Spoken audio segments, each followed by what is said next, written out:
Welcome to the London Hour. It's not in London, it's not an hour, but I'm here to share thoughts, commentary, and opinions with you about tabletop role-playing games and your favorite forms of entertainment. Let's dive in. It's kind of a London Hour stream. Kind of not. I don't know. I don't even know. I think actually what I was going to do was switch to this overlay. I don't know. It's a fusion stream. I'm always surprised when the stream elements bot jumps in because it's like not consistent at all. Not even consistent. Oh, hanging out with a friend while she streams will be worth it, I'm sure. That's so sweet. You are the sweetest, canonically. No one is sweeter. So yes, if you're new to London Station or if you're just checking into this stream, you want to know what this is all about. Today I decided to do a little bit of storytelling. Please don't fall over. Tablet? I shouldn't have touched it. It was perfectly fine. Storytelling stream about our Pathfinder 2 play-by-post mega campaign that's been running for almost 4 years, and that is held on another server, not my own, unfortunately, but a lot of stories there, and one of these days this microphone stand is going to really give it up and just fall over. We're going to tell some stories from there. I have a tool that I call the Sacred Timeline because I'm waiting for somebody who loves Marvel to get the reference, but I don't want to tell them. Anyway, it tracks basically every scene that's happened since the beginning. And I did show this. I showed this off probably on the play-by-post stream. I probably showed it off on the New Dawn stream as well. Because we did do an informational stream about New Dawn. That's not what this is today. Anyhow, I'm going to just be playing Minecraft while I tell stories. And maybe that's enough for my brain to do. Maybe it's too much for my brain. We're going to find out. But we're going to give it a try, that's for sure. I'm barely awake. I'm barely functional. Did not get much sleep last night. Because I was up busy, because I couldn't sleep, but I was busy editing other videos for London Station. So if you haven't been watching the clips videos that have been coming out, they're short. They're like 3 to 8 minutes long, and they're little clips of other streams that I found interesting on listening back to them. Because I want to practice. I want to learn and get good at video editing. And what it's making me realize is I could probably make actual produced musical covers with guitar and bass and voice. So anyway, practicing those skills is always a good time. Morning, Logan. Good to see you. I'll put you on the big screen. There you go. Hope you're doing well. We're gonna try and tell stories all the way back to the very beginning. So I'm gonna have to figure out how I want to do this because I'm gonna need to have the game up here. And I'll be real with you. If I cannot do both, then we'll probably default to the storytelling. I'm going to need the game on this screen. And then I'm going to need... why don't I have VLC on here? There you are. Why isn't the music working? There it goes. Okay. I need that up there, so I'm going to put this over here, but I don't want to block chat. I need more monitors, guys. I need so many monitors.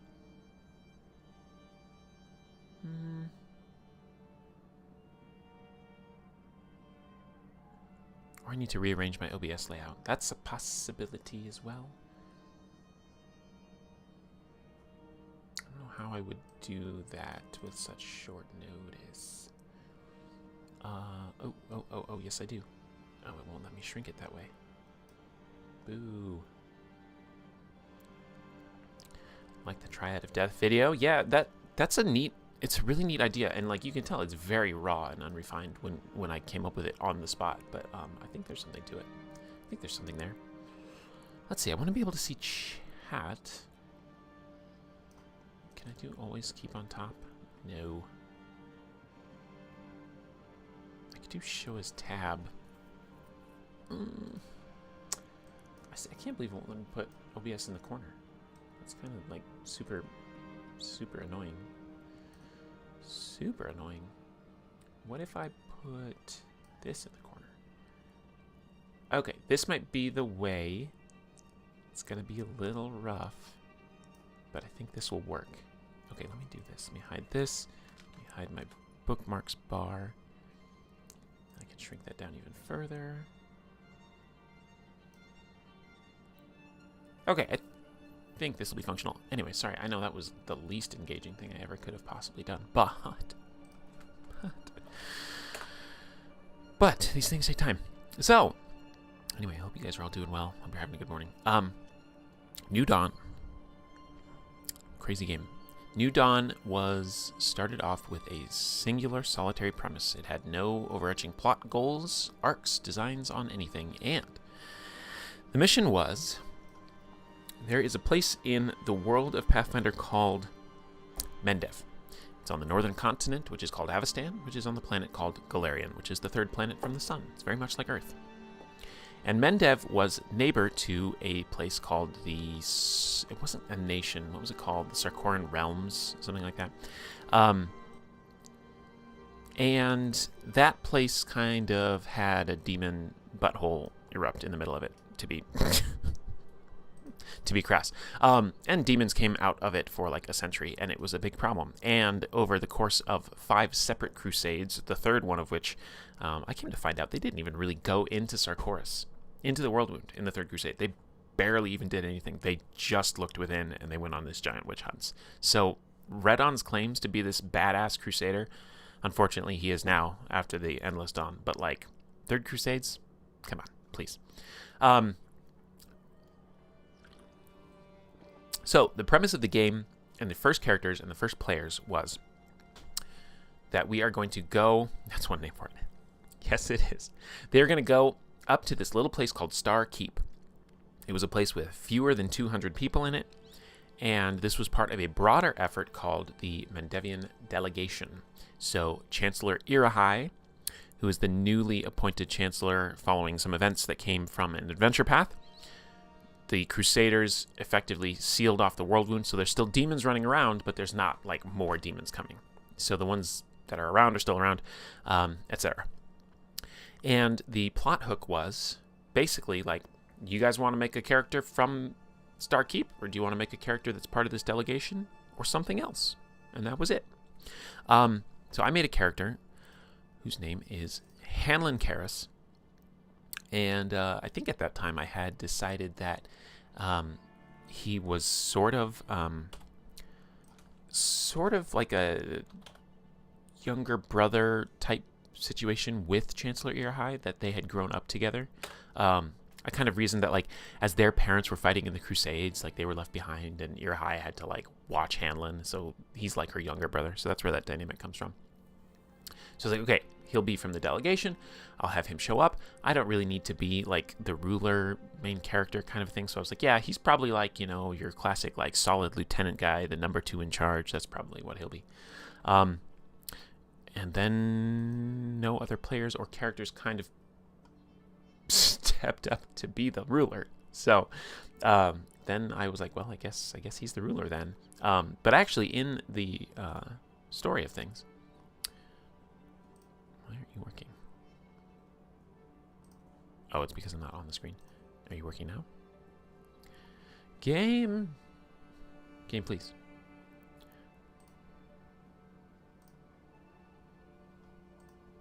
Was it that one? Okay, there we go. Sorry, that is so distracting.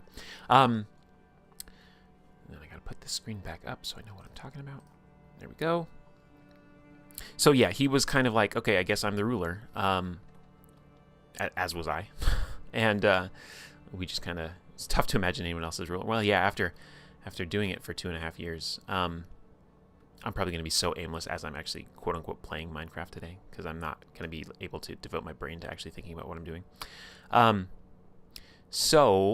Yeah, he was the ruler of the town, and one of his jobs in the beginning was to assemble a council of different people that were going to help him out. We were using the rules from Pathfinder Kingmaker, and those have their challenges if you're familiar. But over the course of a little while, he started to fill out the council, and I'm trying to see if there's any clues in the name of the sacred timeline about who was first and everything like that. I know that there was a character called Farron who was the Magister, played by a player who stepped away a little while ago, and Safa was there almost right from the beginning. Rolug was there. Rolug is like a druid. Not like a druid. He's a druid character. Very cool guy. And his player's also been consumed by life. That's a weird way to say that. He got busy. So, the early days are Hanlon kind of setting up, and he comes in, and it's this, like, distrustful town people being like, we don't want, any change to happen. We're a small town. We don't really want. But the deal was that the Crusaders had been operating out of this Starkeep base for this, like, lengthy amount of time. And, they once the world wound was sealed, the most fervent, strongest, best Crusaders were like, okay, time to go find a new crusade. And so they left, and they went to another place called the Gravelands, which is where there had been this big resurgence of Zombert activity. Them Zomberts always doing stuff. So, like, initially when he came in, he, like, made an ass of himself to Margot, who's, like, the town shopkeep, and, like, totally put his foot in it. And he rolled poorly. This is what it comes down to. And so, this is kind of a slow start to everything. And then, let's see, I just have a scene here called The Beginning. This was before we did the tracker, Dem Zomberts. Before we did the tracker itself, so I actually went back in time and refilled these things in, so they're not, like, super descriptive. So I called it The Beginning. There's 3 multiple scenes. I know also around this time, like, we went up to this cave, and we were supposed to fight these reef claw things, and it went terribly because, level 1 Pathfinder is extremely swingy. And it was pretty rough. So we did that. We succeeded at that. We found out that there was... maybe I'm getting ahead of myself. Okay. Yeah, the second scene I called Heading Home, Nivix, Safa. So Hanlon and company at the time head home, as it says, and then Hanlon meets up with Safa. Safa is another enormous character in New Dawn, played by Menendreas. And Safa she's got the backstory of all backstories. Basically, her people, the Kitsune, her particular tribe anyway, had been living in hiding more or less ever since they've ever been here. And that's largely because, there's some people who are not so nice to other people. I did not know you could take off armor with shears, because that was not my intention. Okay. And so, they were very reclusive. They literally, the 3 of them that were still there were living in a hole because the rest of the tribe had gone off to fight in the Crusades, except for they never came back. And so there's all this built-in, like, distrust, like, they should never have gone, and, we could never trust anybody because once they learn our true nature, they'll want to kill us, because there are evidence of that happening to Safa's tribe in the past. And so the 3 of them literally live in a hole, and she's kind of the surrogate mom for these 2 younger Kitsune. And it's rough because she kind of has to be hard and tough and thinks she's protecting them. And spoilers. Come to find out towards the end of this, after the player characters have kind of revamped how all of like New Dawn works and made it this, like, more accepting place of even weirder stuff than her. She kind of has, like, a mental breakdown, and, like, she's like, this was all for nothing. Like, there were safe people that we could have trusted, and we didn't have to live in a hole and eat like rats for our whole existence. So big kind of crisis of, like, faith, if you want to call it that, but in her belief system and what she had been told. So, that was kind of super traumatic for her. Anyway, she comes on the scene because she has these spiritual ancestors, and they communicate with her through these things called star orbs, and each star orb carries within it sort of the imprint of one of the ancestors of the Hoshi tribe, and they're very much like static, like they don't grow and change. They just have the views that they had in life. Like, they don't evolve with new information. So they're wise, but they're also unable to consider new information. So in any case, there's one particular ancestor amongst them named Yuki. She's like the only good one. The rest are kind of assholes. Takamasa is pretty cool too. So she has convinced Safa that Safa needs to go into town and like make friends and start investigating the location of the other star orbs. Safa has 3 of them. When she was left by the tribe, she was kind of made the de facto star spinner, which is like their wise person role, right? And Toma, the youngest of the 3, is a young boy Kitsune who is destined to be chief because he's the son of Kenzan, who is the current chief, or would be if they hadn't all disappeared in the Crusades. Okay? Following? Safa could take a whole stream. And I'll try not to get anything wrong, but Hippo will correct me if I get stuff wrong about Min's character. Because Hippo's character, my character, and Safa aren't a polycule. So, Safa comes into town, and she's like the total, like, she's the wild woman that everybody's just kind of like, steer clear of that one. She's a weirdo. And she's like terrible at social cues and like getting along with people. She's very brusque and just to the point. And she's just trying to figure out if she can find out where the extra star orbs are. Put a pin in that, because we do find them at great cost. So that's Safa. So Safa shows up, has some interactions. Actually, okay. So here's how Safa shows up. She literally shows up when Hamlin is drunk in the bar, because the other character that comes on the scene at this time is a guy called Nivix. And Nivix is a Nidalese character, so from Nidal, and he's genuinely like escaped from Nidal. He was a prisoner. His shield that he used was literally the door that he ripped off of his his enclosures when he like first escaped or whatever. And Hanlon, when Nivix shows up, it freaks the fuck out because Hanlon is also Nidalese. The thing with Nidal is it's not such a nice place. He's very glad that he didn't really grow up there.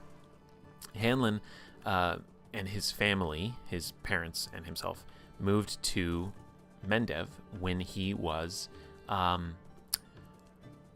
young. Oh, here we go. Well, she has a bunch of star orbs, keeps 3 on her. Other star orbs went with the Tribe of the Crusades. Yeah, that's what I was trying to say. If I didn't say it good enough. The others were missing, to her knowledge. She didn't know where to find them or where they were at that time, or where to find her tribe or any of it, really. So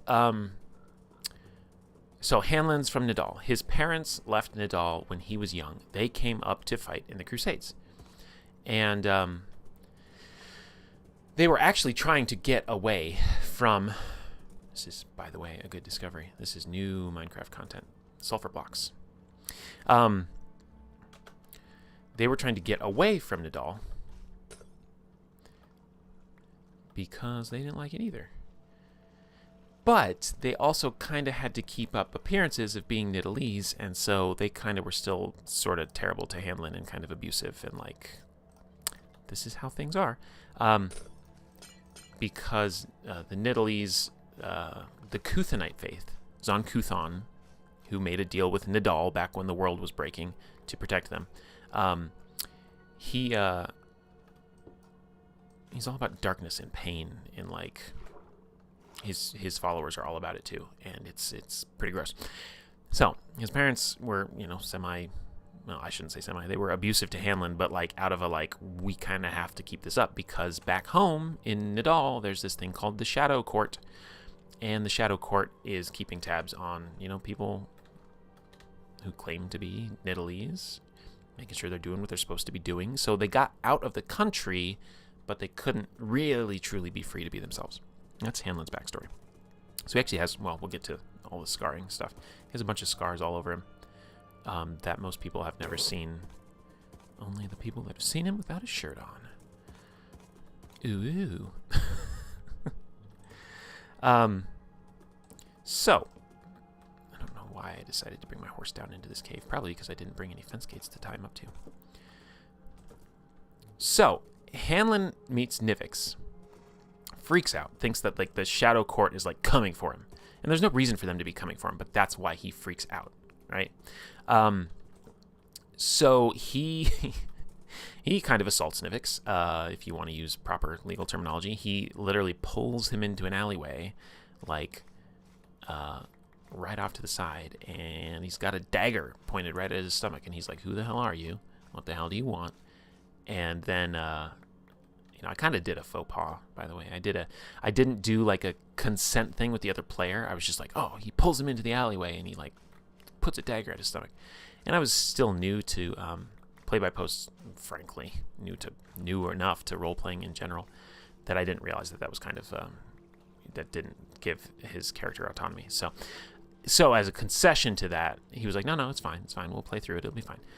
But I'm going to say that Nivix has got a bladed gauntlet pointed right back at your own stomach. So they have that moment where they both look down, and they're just like, oh, we both about to kill each other. And they're like, okay, I'll withdraw my blade if you withdraw yours, and whatever. Anyway, they become friends of a sort. Nivix frequently would refer to Hanlon as like his brother, right? Like his national brother, but also like they kind of share this experience of Nidal in the Shadow Court and just shared kind of past history stuff. So Hanlon goes out. Let's see. Is this after he kills the Grindylow? Let me look at the thing again. I might have to hold on. I gotta see if this happens later. I think this does. I think this is why he's drinking. So it's partly. No, I think it is just the Nivix thing. So anyway, Safa comes in, and she finds Hanlon, and people are like, yeah, hey, this is the new ruler of Starkeep. And he's just like, hello, like he's drunk. And so that's her first impression of him. And she's like, wow, like, what a douche. And so, he's got to overcome that with her. Anyway, so there's that scene that happens, and so Safa joins the party for more or less simplistic terms. Why isn't there any cinnabar here? I'm getting tons of the... Also, I don't remember the controls to play this game. There we go. I'm getting tons of the sulfur. And the potent sulfur. So, the party's growing, whatever. We go back out and adventure. It's kind of an exploration game. It stopped being that after a while. But it was initially, very much a by-the-book Kingmaker exploration rules game. So we go back up to these caves again, and we find out that there are Grindylow living in there. And the Grindylow are worshipping a river drake.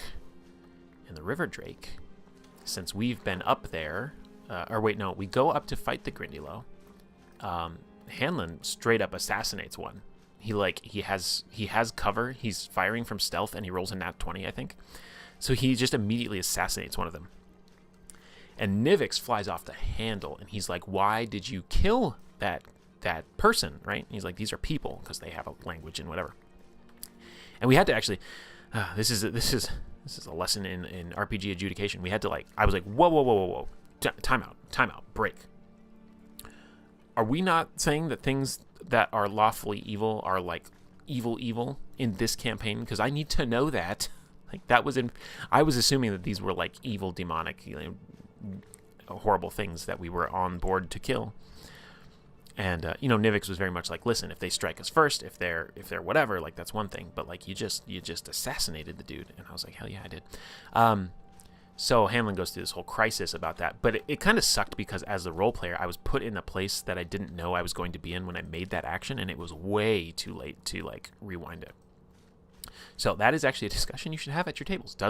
Do evil aligned things, are they actually evil metaphysically, or are we doing more of a nuanced, anything can be talked to, anything can be reasoned with, and yeah, the GM is probably still going to force them into things that will make you want to kill them because it's a combat game.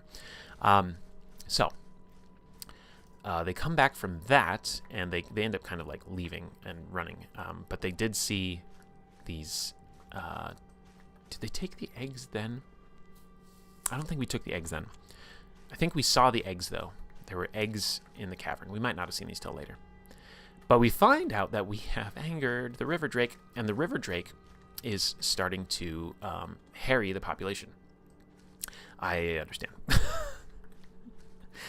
I understand, but he played to the very interesting role of this is the nuance of my character's beliefs, and it was oh, this is actually interesting and refreshing. Fine.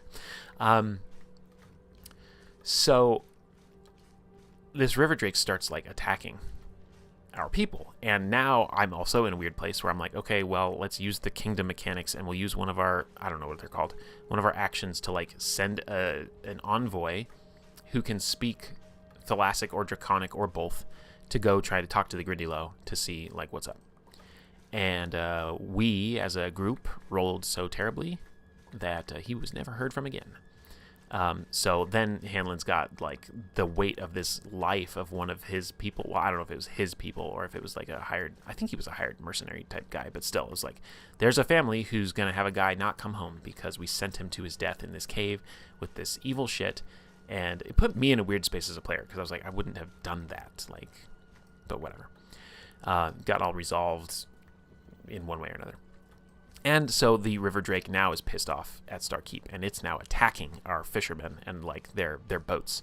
Starkeep was mostly a fishing, population, and that also kind of came out of our town's original charter and everything that came along with it. I'll have a rant about that later. So, I mean, that's the story with the whole Grindylow thing, and then that's the point actually at which Farron joined the party, come to think of it, because I remember that being his first thing with us is we were like, okay, we're heading north to go like fight and kill this river drake. So as we're heading north, it attacks us on the way. So we're on like the road and it's like swooping down at us and like, breathing acid and whatever. And the thing can fly, I don't know, 60-foot fly speed and all sorts of stuff. We're level, maybe we might have been level 2 at this point, maybe. And so it just so happens that Farron casts Fear, and the Drake crit fails, which means it's frightened 3 and fleeing. Is that what it is? Or is it frightened 4 and fleeing? So it literally spends a round to fly 200 feet away from us, and then has to spend another round to fly 200 feet back towards us. So we all get in position and everything. The Hanlon at this time actually had the archer dedication, so he was rocking a longbow until I kind of read the rules closer and realized, oh shoot, you can't do a longbow from horseback. So I was like, okay, well, he'll just stick to shortbow then. I had both, and I was like situationally switching between them. That was like part of his character concept. It didn't really pan out, so I ended up dropping archer archetype. Anyway, Drake comes back, and Hanlon's hitting it with a longbow. Rolog is like hitting it with a sling, and he gets off for the final hit as it's coming back around. It's been swooping back and forth. He gets off a critical hit with his sling bullet and kills it. So then we're like, all right, let's go let these Grindylow know that we like wiped out their god drake thing, and that they should like leave us alone. Oh no, I gave myself the nausea effect. Good, it's not too bad. So we go do that. We're like, yo, you're done for. These are our lands now. You need to either work with us or you need to like get the hell out. And so they actually negotiated. I don't know. They are an ally of New Dawn, and they come up a couple other times in the story. So that was a big moment for Safa, because Safa is like, who the fuck is this Hanlon leader guy who is like, I mean, like, she thought it was a great idea for him to kill that Grindylow. She's like, that was absolutely the right thing to do. It was part of this argument. And he's like, well, listen, maybe it was, maybe it wasn't, but I still need to like be methodical in what I do because I'm the leader. But she has referred to this multiple times, being like, this homeboy just accepted a bunch of Grindylow into the community, and like we're worried because we're kitsune, and we can even have like normal human forms. Like, I'm a kitsune right now. He doesn't even know. So that was like a turning point for her to be like, what? Something else is going on here. What's going on? Oh, I think I have chickens outside. So pause while I deal with my inventory. Where do we go from there? Let's look back at the timeline. So also at this time, Hanlon is talking with this character named Horam, who is currently very active as not Horam at all anymore. He's been not taken over, but he's being mimicked or parroted by something else that doesn't even fully realize what's going on. It's a developing storyline. Anyway, at the time, Horam was the old, like, I don't know if he was a general, but he was in the 4th Crusade. His daughter and her lover were in the 5th Crusade, and they came back, like, cursed and poisoned, and he couldn't help them, and they died, and, like, he's kind of traumatized, so he's turned to the bottle, and so Hanlon goes to him to recruit him to be the general, because I've got 8 spots to fill. And I'm looking around at the characters. I'm like, okay, Safa's on the council, Nivix is on the council, Farron's on the council, Rolug's on the council, and I had to keep filling in these spots. We, as a team, but, you know, Hanlon was the character making the decisions. And so Hanlon goes to Horam, and he has these conversations with him. And Hanlon and Horam had a kind of a testy relationship. Like, Horam would get all worked up about some shit, and then Hanlon would be like, is that all? And he'd be like, well, yeah. And he's like, okay, well, then let me, like, take this into consideration, and I will help you feel better about this. He was just very reasonable every time, and Horam was always disarmed, like, oh, okay, fine. So that gets us through. You want to know what that gets us through, guys? 1, 2, 3, 4, 5, 6, 7, 8, 9, 10, 11, 12, 13, 14. That gets us through 14 days of New Dawn.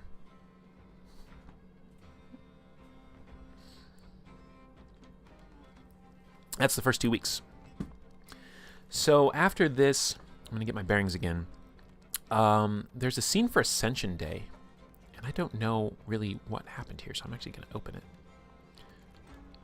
And I'm going to see what it is about.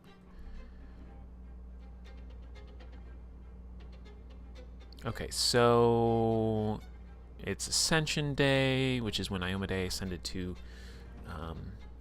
godhood. We did a scene in the bar, it looks like, because Sarah, who's the bartender, was running a bunch of specials on stuff. There's a lot of scenes of Safa alone, talking to her ancestors, yelling at them to shut up and, like, whatever. She's arguing with them now about, like, these people have accepted these Grindylow. They're doing all sorts of stuff that you told me they never would. So she's struggling with that. So Safa has a conversation with Rolug. Rolug is, like, the only character in the game at this point that knows Safa's Kitsune nature, because he's the druid. He's like the chill druid guy who's just like, look, it's all good. And he saved White, who is the 3rd of the 3 Kitsune characters, sort of the middle child of the 3, if you want to call her that. And she had this injury that took one of her eyes, and Rolug is the only reason that she survived. This is backstory stuff that they filled in together. So, let's see. Bren. I forgot about Bren. So Bren was another character. The player wasn't able to really continue on for very long, but Bren was around for the first couple months. And he had a history with Hanlon of kind of like a rivalry kind of a situation. And he was part of the Mendevian delegation as well. There were very few characters that actually were. Hanlon, Bren, and Nathandaries, who was another character by a player who created a character but then didn't really end up playing. So let's see. I think this is really just some logistics of us selling the reef claw meat that we had gotten and whatever else. Hanlon has some conversations with Nivix, where they try and hash out a little bit more of, like, neither of them are very pro Nadal, you know. They have a big discussion about when he killed the Grindylow. Okay, so that's what this scene's all about. It keeps going. Oh my god. Oh, ha!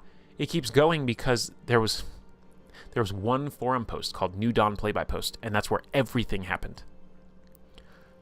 So we would tag the beginnings of our posts with the date in the in-world calendar of when the post actually happens. So we were for a while bouncing back and forth between the 7th and the 11th of Neth, and people were getting confused. So yeah, I'm probably unintentionally scrolling past what this scene even was. Eventful first 2 weeks. Yeah, no kidding. Let's see. Oh, Ascension Day happened before we killed the... Okay, so it was more like 3 weeks. We have a Crystal Hue, the very first Crystal Hue, which is, you know, if you're going to have a Christmas analog, that's what it is in Galarian. Hanlon is a Shellonite, and he made handmade gifts for everybody on the council. And unfortunately, Hippo Sterling was not here yet, so Sterling did not get a handmade gift. Safa did, though. Hanlon made her a bracelet that had, like, these, like, wooden beads, these 3 wooden beads to represent the 3 star orbs of her ancestors. He gave Nivix a field journal. He gave Farron a book of some kind. I don't remember everything else he gave it to everybody, but we go out and explore some more, clear some hexes. We find an old abandoned shrine that has a bear on its hind legs with wings on his back. Come to find out that's Dolik Darkfur, which is now coming around in current storylines. But we decided as a group to put that symbol on our flag because we are trying to, the Mendevian delegation, the whole point of it was to repatriate. I should go here when I'm going deep, trying to keep my head straight. They're trying to repatriate Sarkaris with the proper tribes, and so they wanted a symbol that was less yay rah rah crusade Mendev Iomade and more like we're a place for all of these peoples, because the Kelid peoples infuse the whole area. It's not just Mendev or Sarkaris. So that's our flag. It's the Mendevian colors. It's the royal blue with like a red bear, but the bear has wings on its back to kind of bring it all together. And I think there is one Iomedan sword in the top right corner, like a star motif. What's up, Dicey? How you doing? Good to see you. So, runes and explorations. I don't know what that even means. Exploration, Desmond Shrine. Oh, yeah. Okay, so there was just your kind of classic RPG adventure stuff. We're like, there's some weird writing on this cliff face, and we go find some more allies there, etc., etc. Safa, Margot, and Helen. So Helen was like this wild child. I think Min actually created Helen, and ended up being kind of adopted by Margot, who was, I think she was on the council. I'm trying to remember. When I get into another big storytelling part, I'll be able to play the game and talk. Let's see. We're talking about our Wardstone. So there's a Wardstone network that runs north and south along the Selin River that prevents demons from crossing over. It's very important to be maintained, and the one at Starkeep had gone unmaintained. So we had to reach out to like the I forget what they're called. There's some brotherhood that like does a ritual to make sure they stay active or something like that. And then Mazel shows up. Mazel's a new character. Mazel's a gunslinger that came out of, I want to say, what's the place in between Nex and Geb? The Mana Wastes.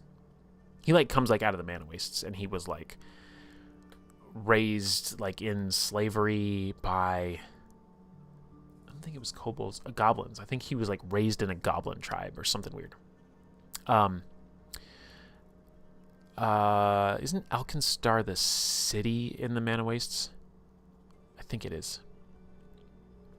Anyway, so he's a gunslinger, and he just comes on the scene, and he ends up having the very first intimate encounter in New Dawn, because he hooks up with Sarah, who is the bartender, who is a Calistrian. If you know your Galarian, you know where that goes. So, the same day, Safa pulls Hanlon off to the side and shows him her den and is like, you seem like a trustworthy person. Like, it is killing me to like not have somebody know the truth other than Rolug. So she's like, so I am Kitsune. Like, and Hanlon's like, cool. And she's just like, nobody gives a shit. And I thought we were going to be persecuted, right? So that's tough. There was a thing going on from one of the watchtowers, which we actually still have never resolved. If anybody wants to do that this coming New Year's Eve, Hippo, we can finally deal with the ghost guys. There's this thing called the Pale Company, and they re-walk their like patrol paths every night on the Night of Pale, which is, I think, a holiday. I don't know. Anyway, they I'm totally gonna lose my horse. I totally forgot to tie him up, and I do have fence posts.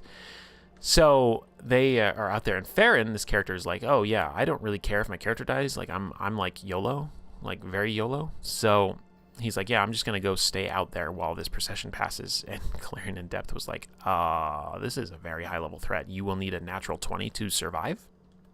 If you get anything less than a natural 20, your character's gone. And he's like, that's okay. Bro rolls a natural 20. We're like, okay, all right, the dice have spoken.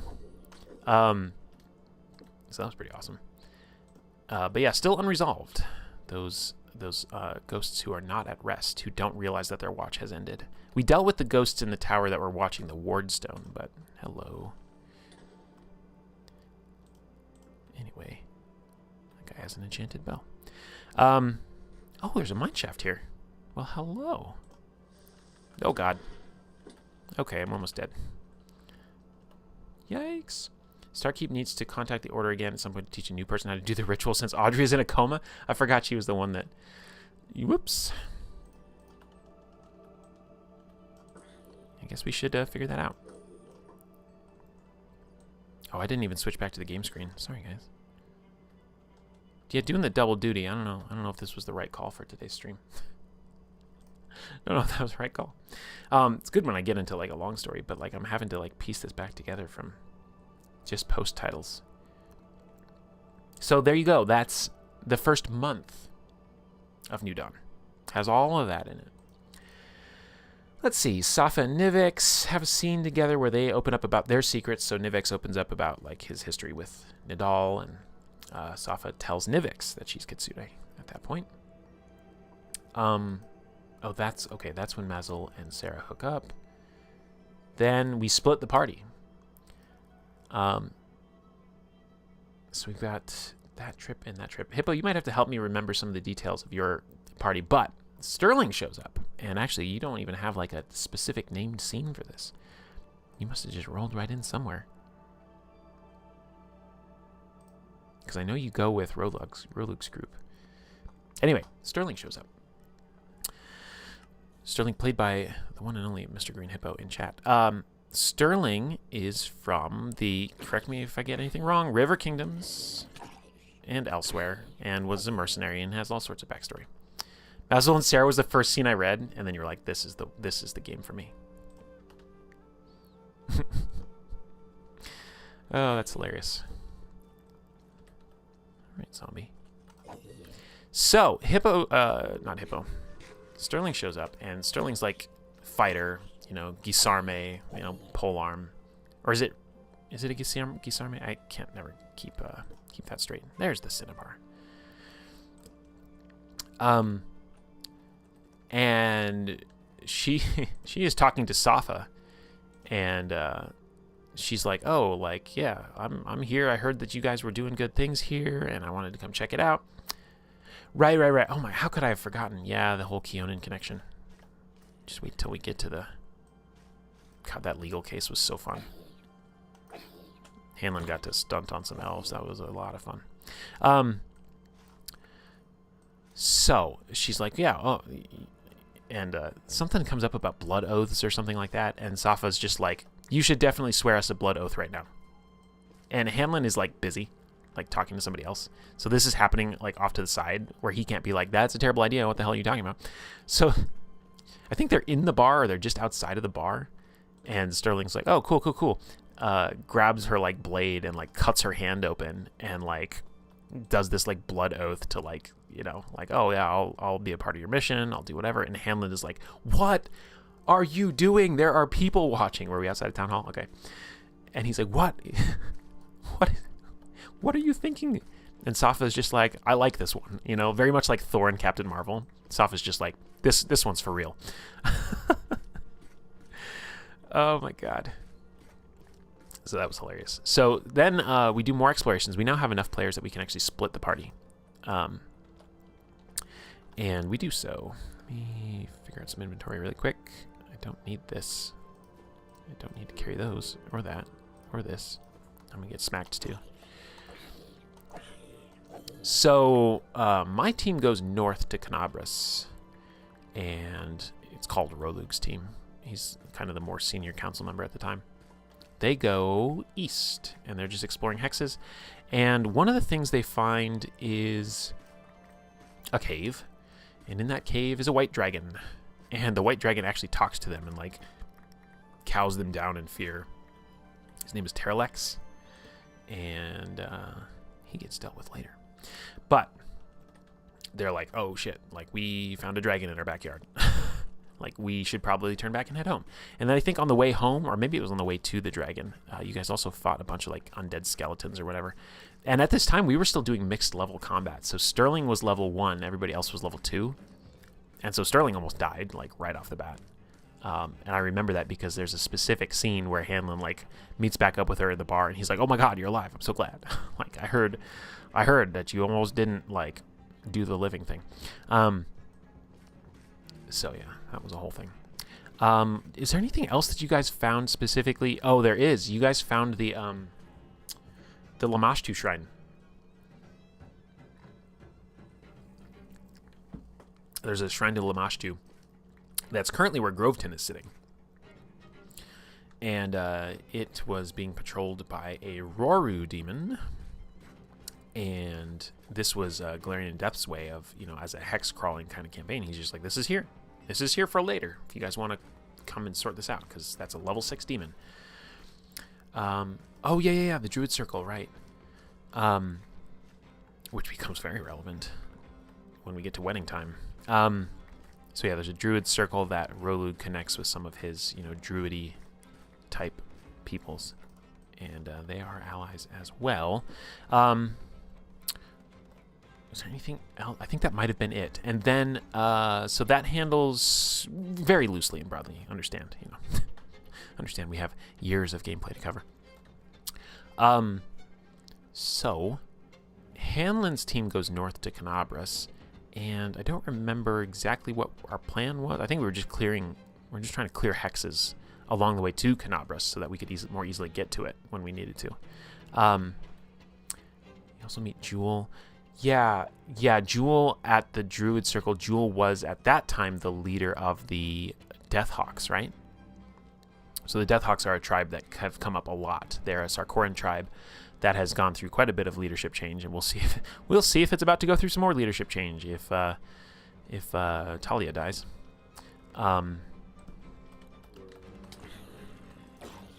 Zombies, I'm trying to tell stories. You can't attack me when I'm trying to tell stories.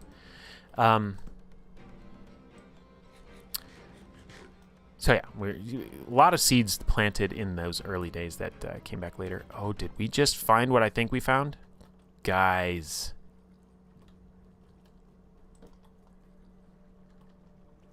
We found a sulfur cave, a mine shaft, and a trial chamber all in one place. This is going to level us up like you wouldn't believe.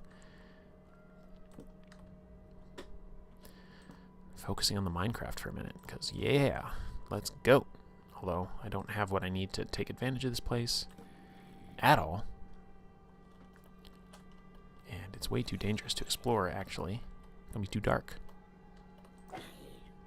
Come at me, bro.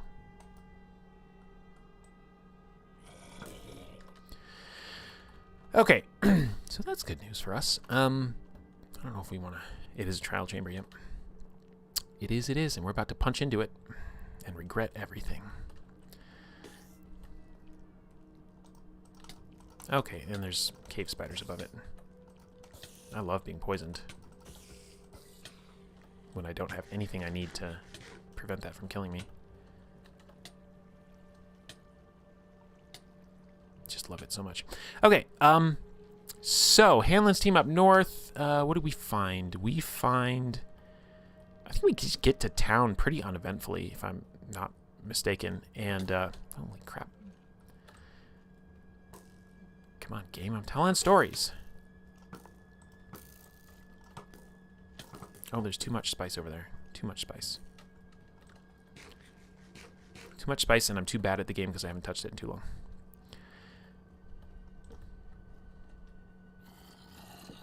Oh my god, and a dungeon right here, are you kidding me?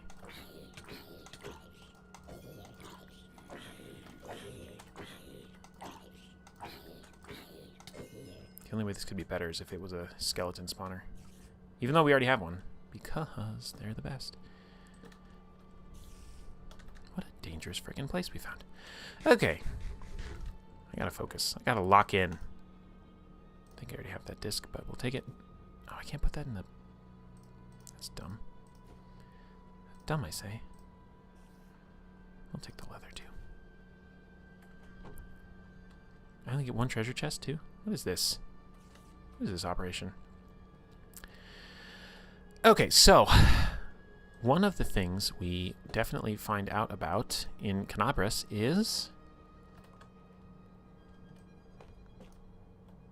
that snow? Why is there snow in here? And how do I want to get down? Sorry, locking in again. We find out that there is a giant mutant crocodile in, like, the sewers. I think this came about because Nivex was trying to get some snare crafting feats. And back in the day in New Dawn, we were very much like, you want to get a feat, you got to, like, earn it. You got to, like, help out a faction that might be able to, like, help you get it or whatever. You know, very, like, diegetic. And that's great and cool and all, but it doesn't work when... oh, shoot. I'm going to die in here for sure. Oh, God. Okay, I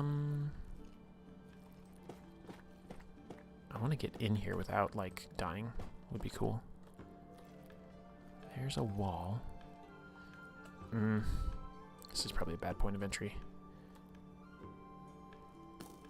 Don't shoot me, you jerk. So anyway, we find this kobold warren that kind of live, like, under the city, and they're like, yo, can you help us with this mutant alligator thing? So we go into the swamps, and one of the things we find in the swamps, or not the swamps, the sewers, one of the things we find in the sewers is this little, like, cache of art. And there is a, guys, this is so dumb and reckless. Should I do it?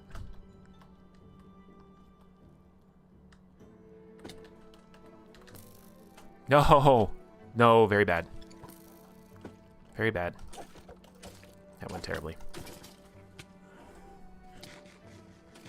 This is very bad, guys. Okay.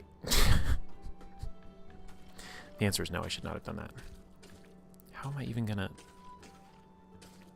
Okay, I could just pillar out. Let's just pillar out. This is fine, everything's fine. No, it's not fine. They were above me.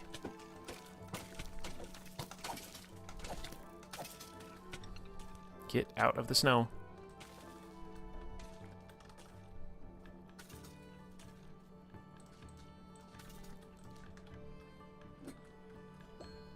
Oh, good, I defeated it.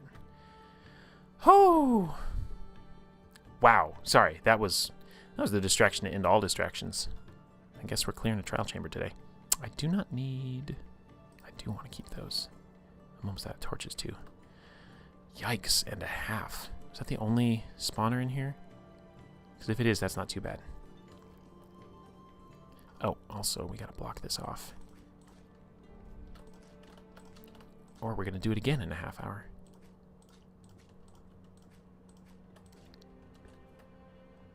Storytime's so interrupted right now. Aha, there's another one in here.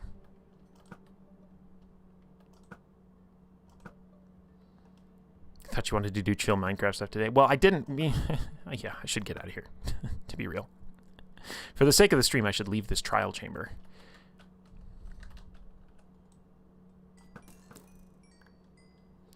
I should. But also, what if we found a loot chest, you know? In fact, we already did. It's down here.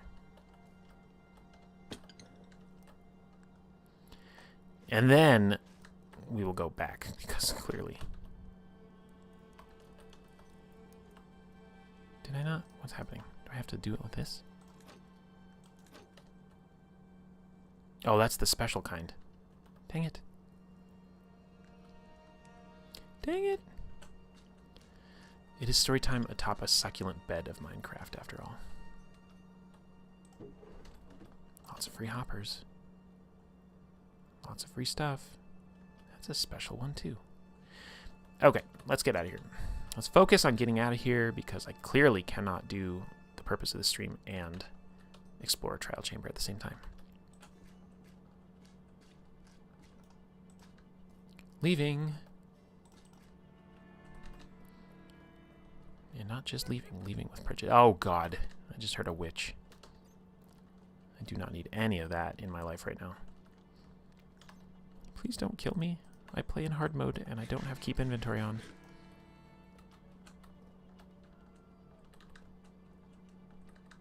And it's going to take me forever to get home because I totally abandoned my horse on the surface. I have mastered, when I was playing Minecraft a bunch in my exile, and building London Station, by the way, which I found all my old videos last night while I was editing. Hippo. I have a whole other Astro Prisma campaign that's recorded. A whole other campaign. So anyway, yeah, this was a bad idea. I apologize. Apologize. This is not making for good streaming. Please don't kill me. Please don't kill me. Let me run away. I know. I know. Copper, the actual horse in New Dawn. Just abandoned. The nice thing about this is I know that I can get back here by going straight south until I hit the ocean and then going along the coast. So I don't even really need to... Actually, it's not even south. Okay. Okay, horsey horse. I didn't leave him in the cave, did I? I brought him back up here. There he is. What a good boy. Okay. And I'm getting shot. Because of course I am.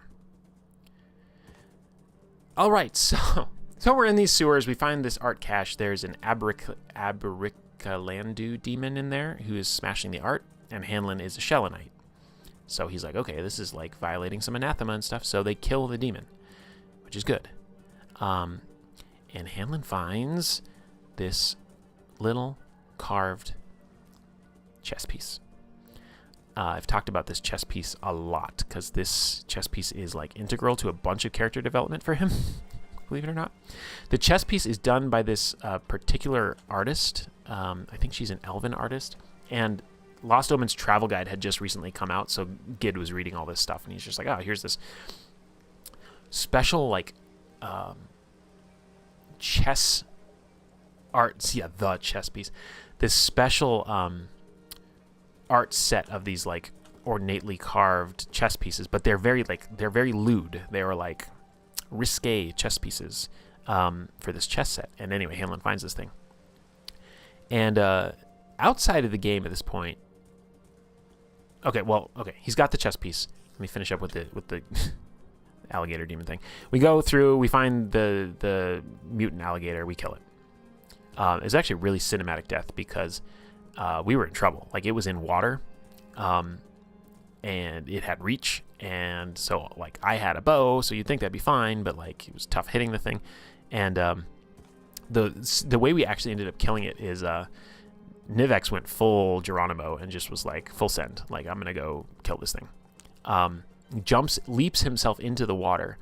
And I think he did an aid action on my final arrow shot. And then I hit with a natural 20 on top of the aid. So the way that Gid narrated it for us, that is a new village building I've never seen before. The way he narrated it for us is he said Nivix, like, gets up in there and wedges his shield into the mouth of the alligator, and then Hanlon sends the shot straight down his throat.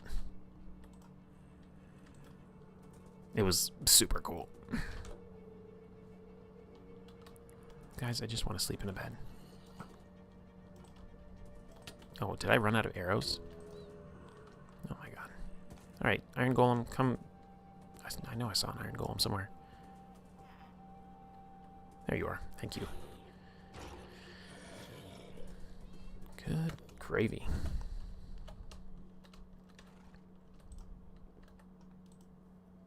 Okay. Whew. Now we can go back home. Even though we should explore this place. Not gonna. There's probably nothing of value here for us. Hello, kitty. So, we kill that thing. Nivix gets his snare crafting feat. Hanlon's got his chess piece. We come back home. Oh, we meet with Prelate Swift, actually. That's the first time we met with Prelate Swift. That was kind of the point. And I think he invites us all back later. He's like, oh, yeah, bring the rest of your council someday. And it'll be great. Great times. So Hanlon gets back home. And outside of the game, I'm thinking, okay, I don't know what to do with this character now. He's taken on this leadership role. He's not really a reluctant leader. Like, he legitimately does want to lead. So it's not a reluctant leader type story. Like, what's his actual story, right? And I kind of realized, well, he's been doing what he's been told forever. Like, he's not really been making his own choices. He's been, again, like, just doing what was expected of him. So he sees this, like, lewd chess piece, and he's like, yeah, I do like the shape of the women's, I suppose. And he's like, I haven't, like, done anything for myself. Like, it's always been about the mission. It's always been about what I think I'm supposed to do, what I have to do. And so he comes to Sarah late at night, and knocks on her door, and he brings the chess piece, and I was like, I don't even know if this needs to be a scene. I'm just going to have him knock on the door and be like, tell me about Callistria. Callistria is the god of revenge, lust, and trickery. So, like, very, very interesting. And so Sarah's kind of, like, teasing him a little bit. She's just like, you want to come to my house in the dead of night when I'm in this, like, silken robe to talk about religion? And he's just like, maybe, I don't know. So they have kind of like this little philosophical discussion about religion and their faiths and, like, his background, and, like, he's, like, trying to explain to her, like, his backstory. And so he takes his shirt off to show all the scars that he has from being abused as a child because of his Nidalee parents, who had to keep up appearances that they're like, we're still cool with Zon-Kuthon and New Doll. We beat our kid. Isn't that great? The classic just for conversation, yeah. And the hilarious part is, as this scene is going on, Hippo was in the out of character chat, and Hippo's just like, big eye emoji, like, ooh. And I'm like, guys, relax. That's not where the scene is going. That's not where the scene is going. And then it's funny because, actually, come to think of it, the reason that I was kind of encouraged to have that scene is I was having a conversation with Galarian in depth about what it looks like to play characters who aren't just like yourself, and what you can learn about yourself from them. And so we were talking about, like, Sarah and, like, her casual encounters, right? And I was like, that's not me. Like, I can't wrap my head around, like, the whole casual encounter thing. It's not, I can't do that. Come to find out that has a name, it's demisexual. But so I was like, you know what? It would be interesting to see what that might look like from a character's point of view. So I was like, maybe Hanlon should just go have a conversation about it with Sarah. And, she's talking about freedom and, like, being free to make your own choices and do whatever you want to do and do whatever feels good and feels right, and, like, not be weird or gross about it, but, like, what do you actually want in this moment? So he, like, as he's talking to her, he kind of is realizing, he's like, oh, you know what? Actually, I think we're about to sleep together. So they do.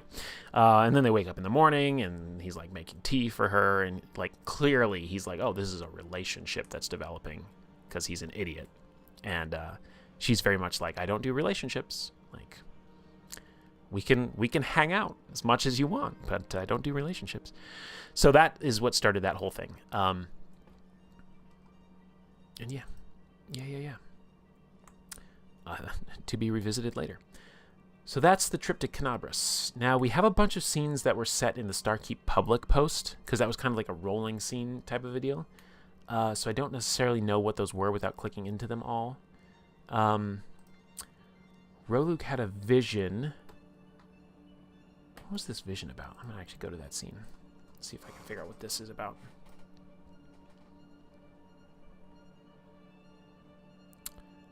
Yeah, okay, this is while he was at the Druid Circle. Okay, yeah, I see the timeline now. Okay, so this is actually where it's introduced the aspect of, like, the deviant feats that were on offer later on. That there's this power in this Druid Circle that if somebody is the right person for it or whatever, that could be it. And Rolug is kind of like not accepting it. He's like, I'm not looking for that kind of power. I'm not looking for that. Come to find out later on, somebody else is. Let's see. Midnight Rendezvous. That was the name of the post with Hanlon and Sarah. Then here's the post. Sterling, you're alive. We had a council meeting where we talk about dragons and all the sorts of things we're going to have to figure out and fix. Sterling and Nivix have a talk on a patrol. I'm sure that was illuminating.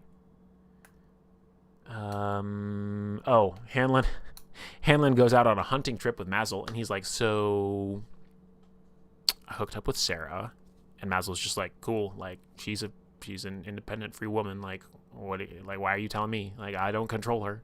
Like, yeah, we also hooked up, but like, what do you want me to say? And Hanlon's just like, I just didn't want you to think that I was trying to like whatever. And Mazel's just like, it's all good. And they're like, okay. Let's see. Yeah, and then we hatch our drakes, actually.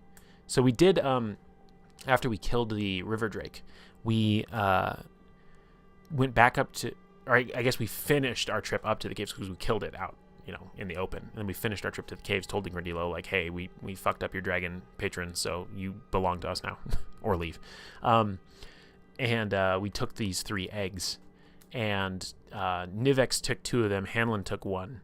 And we were looking up and like, you have to like hatch them in the river and they have to be submerged for like a bunch of time and like whatever. And then they'll imprint on the first thing they see. So Hanlon's drake, he named Ivy. And she was just kind of this little rascally thing that was like skittering around his feet all the time and like nipping at his heels. And he was just like, stop it, She later grew up and she's dead now, sadly. But she had a pretty cool story.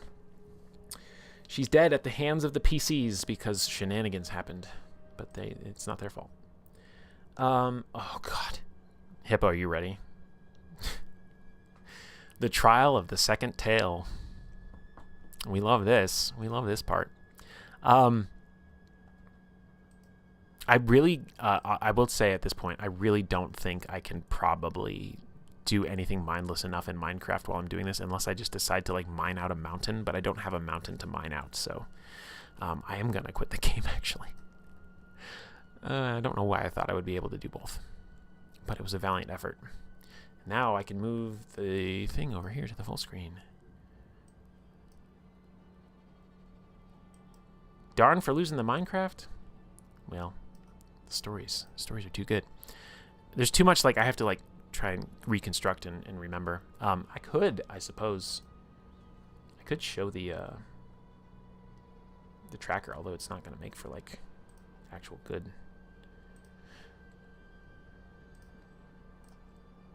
Good content. Yeah, there's the tracker. This is the sacred timeline.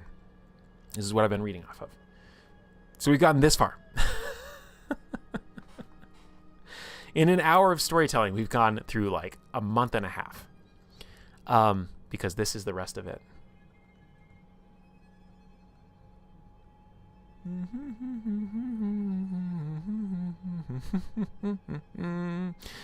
And today. So yeah, it's a pretty good game. Okay, Trial of the Second Tale. So Min came up with an idea for Safa that as her power rank would increase, let me do it this way actually. As her power rank would increase, that doesn't work at all. Hold on. Let me readjust. I could do it like this. And it needs to go above the webcam. Okay, that didn't do what I wanted it to. OBS, you're killing me today. You're killing me. You are literally killing me. I'm literally dead. There we go. Now, do this. Get my canvas to be the right size for once in its life. This is pointless too, because you're not even going to be able to see anything. Whatever, guys. Whatever. I'm impressed that I got up to stream today at all. I'm so tired.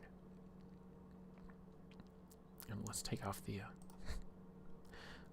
London craft banner.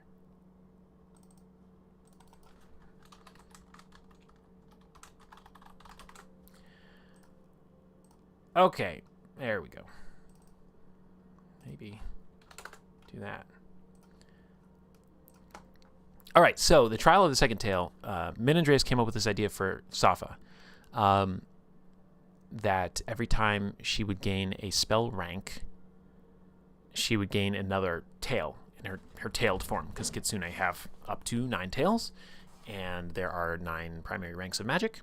And so as Safa reached level 3 and got a second rank of magic, she went through the trial of the second tale. And one of the ancestors that she had the orbs for was kind of a trickster kind of guy.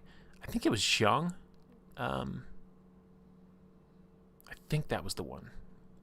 And anyway, he was trying to teach her about illusions. And so he had her pose as this like gender bent male version of herself, kind of, called Saren, and come to town and start talking to people about hunting Kitsune monsters just to see how they'd react. Xiang is the worst. Yeah. Isn't he the one that, what did he say to Sterling? That, she wasn't fit to be in a relationship with Safa or something like that. Lives rent free in your head. Oh no. Oh no. Yeah, he's not the best. So he was all about like, you need to learn illusion and deception, and these are important things to our people and our tribe and for survival. So he poses as this character who's looking for, or he has her pose as this character who's looking to hunt Kitsune down. And Hanlon and Sterling find out, or vice versa. I don't remember in what order they found out. And they're immediately just like on full alert. They're just like fucking like, find this guy, or like find Safa, because we need to make sure she's safe. We need to make sure we don't lead this guy accidentally to where their den is. We need to like contact Rolug. We need to contact the guard. We need to whatever. Oh yeah, he implied White and Safa's only real worth was to grow the tribe. Yeah, and in the way you think, yeah, that was his implication. Was that in Azravaxis' lair that he said that shit? It's wild. So anyway, this was just a whole thing, and then did we even? I'll have to pull up the post. Did we even figure out that like that's what had happened, or did we stay in the dark the whole time? I don't even know.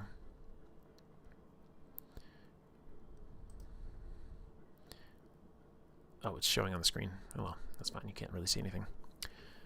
It was Stardust and Kenem. Oh, right.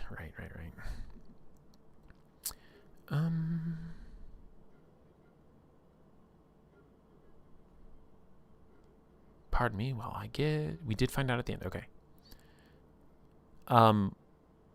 But there's definitely like a growing friendship between Sterling and Safa that happens in the scene as well. I think this might be where she first asks to learn Tian.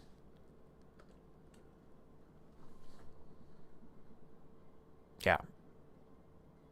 So and that becomes like a breeding ground for them to develop an affection for each other. So that's pretty cool. So yeah, that was wild. Safa felt bad. Yeah, she did. She was like, they made me. Let's see. We've got scenes at the training ground. So Sterling at this point, by the way, has been made general, which means that Horam is no longer general. Which is going to come back to bite us later, kind of. Because he kind of resents that he got like all talked up into this position, and then Sterling shows up, in armor and like whatever, and youth and whatever, and being with it, and he's immediately cast to the side. Which again, it's one of those things where it's like there's consequences that ripple out from these story moments, but like they were mechanical. Like we actually got a better bonus from having a player character in the Kingmaker slot than we did having an NPC in the Kingmaker slot. So it's like the game is telling us to do this, but we play out the consequences of it, even though it's like, well, what are we supposed to do? Just not engage with the mechanics? Anyway. Let's see. So Nivix hatches his dragons. We have the trial of the second tale, training grounds. There's a druid circle scene. I don't know, what is this one about? What is this one about?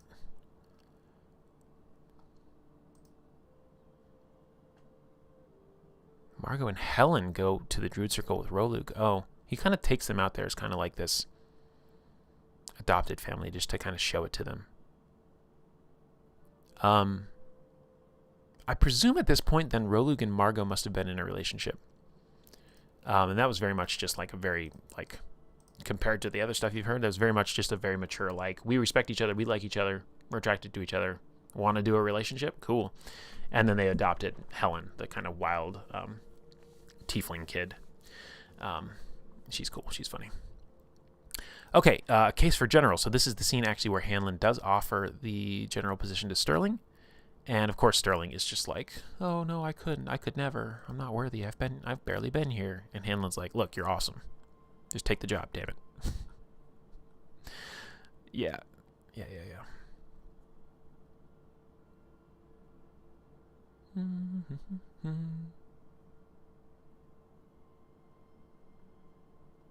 Why did we go to Sarah's house?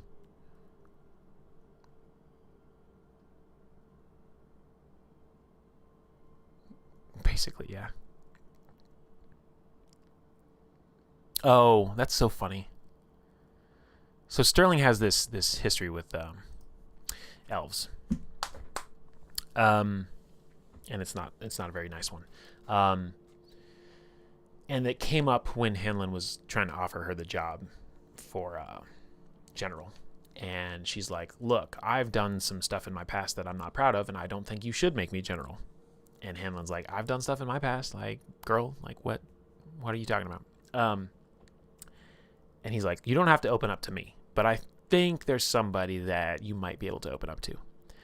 And so he takes her to Sarah because he knows that Sarah also had issues with Keonan elves in the past. And so he's like, well, maybe you guys can talk about it. You don't have to tell me, but whatever it is, it's not bothering me. I'm seeing you as you are. I think you're capable of being general. But if you really want to, like, work through it with somebody, like, maybe Sarah's the person to talk to. And again, if you've come in late, Sarah is the bartender of New Dawn.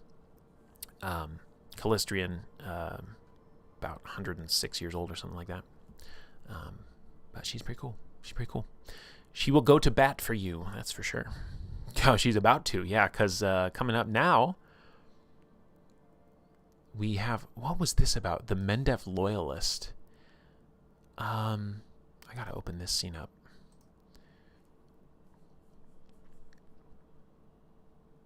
Oh, that's right. So Kid serves this up. He's like, hey, London, by the way, Hanlon received a package one day. And he's just like, I'm like, okay. He opens it. The package is wrapped in brown butcher paper and tied with string. And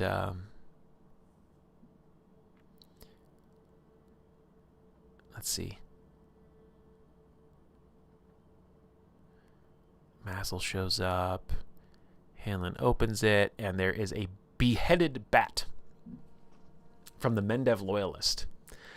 So there are people who take issue with the fact that Hanlon is Nidalee, is what gets uncovered here. Yeah, and that's wild. There's like elements of this where it's like this is the kind of like intrusive storytelling that we used to use events for, right? Like, here's a thing coming at you, and it's personal.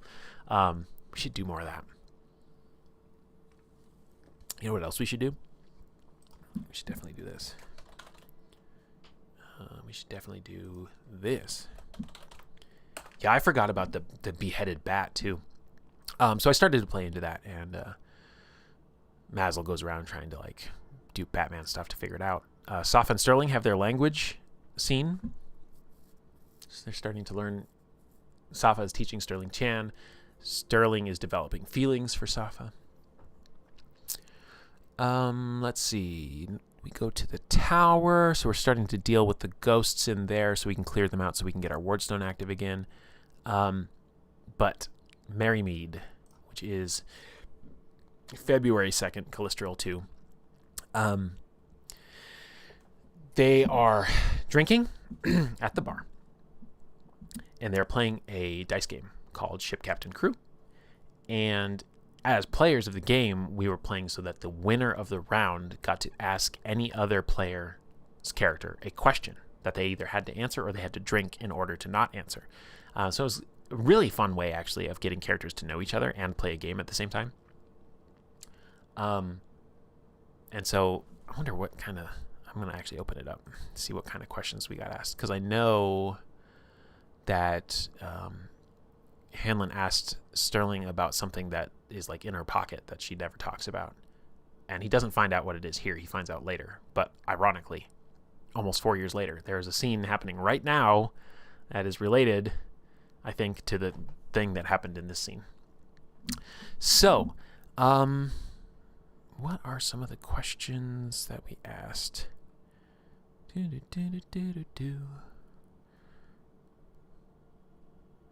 now, yeah. Right now.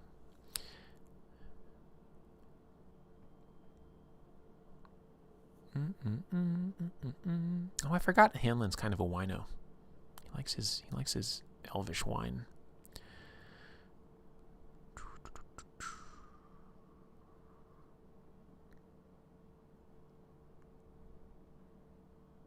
Okay, so there's all these like times where Safa is just like doesn't understand culture, doesn't understand anything. So they were talking about games, and she's like, I don't understand. Like, what do you mean you're playing a game? What are these dice for? Like, why are you drinking? I don't understand any of this.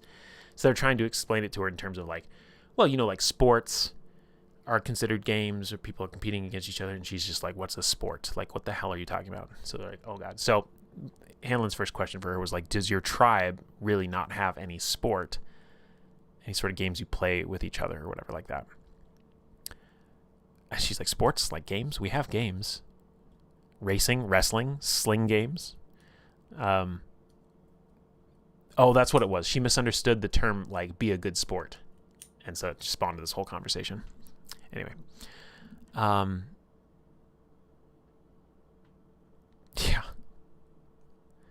And then she's like, you told me to be a sport. What does that even mean? Is this telling me to be a prostitute? That's all I can think of. And if that's what you mean, I will hit you. Like, she had this very, like, staccato way of speaking. And he's just like, no. He's like, you think too little of me that I might call you that. And she says, you are drinking alcohol. You will say stupid things drinking that. Oh, it's hilarious. And then, you know, there's more to that story, too. Because Sterling's at the table. And there's history there.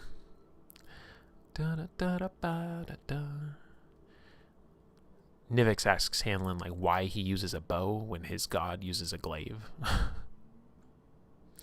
You know, just like get to know you character stuff. So we're playing this game. Point being, we're playing this game and we've just reached level 5. And at level 5, as a human ancestry with the Nidalese heritage, Hanlon is able to take Darkseer, which makes him not have low light vision anymore, but full on dark vision, and it turns his eyes black. And then we actually had a bunch of debate about this. Is it like the sclera and the entire eye is black? And I was like, no, I think just like the pupil and the iris and everything there is just solid black. So he's just like playing dice, and then he notices everybody else looking at him, and he's like, what? And then there's like other people in the bar who like get up from their table and walk out like weirdly, and Hanlon's like, what's going on? And so Nivix lets him know. He's like, your eyes are black. And Hanlon's like, shit, because he knows that's a gift from Zon-Kuthon, and he knows that he's not a worshiper of Zon-Kuthon, but he knows that this is the sort of thing Zon-Kuthon would do to fuck with him. So yeah, now he has dark vision, but his eyes are black. And he's just like, I don't want your shit-ass dark vision eyes, you piece of shit, horrible god of pain and torment. But anyway, they're like, okay, we should go. So they go outside.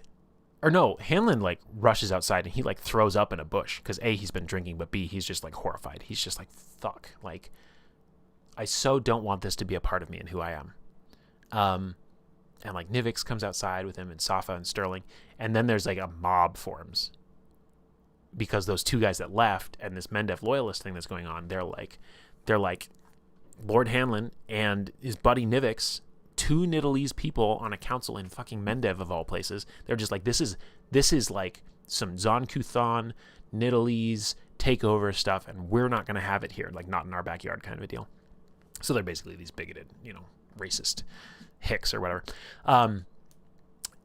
So Hanlon is a rogue, and he stealths away.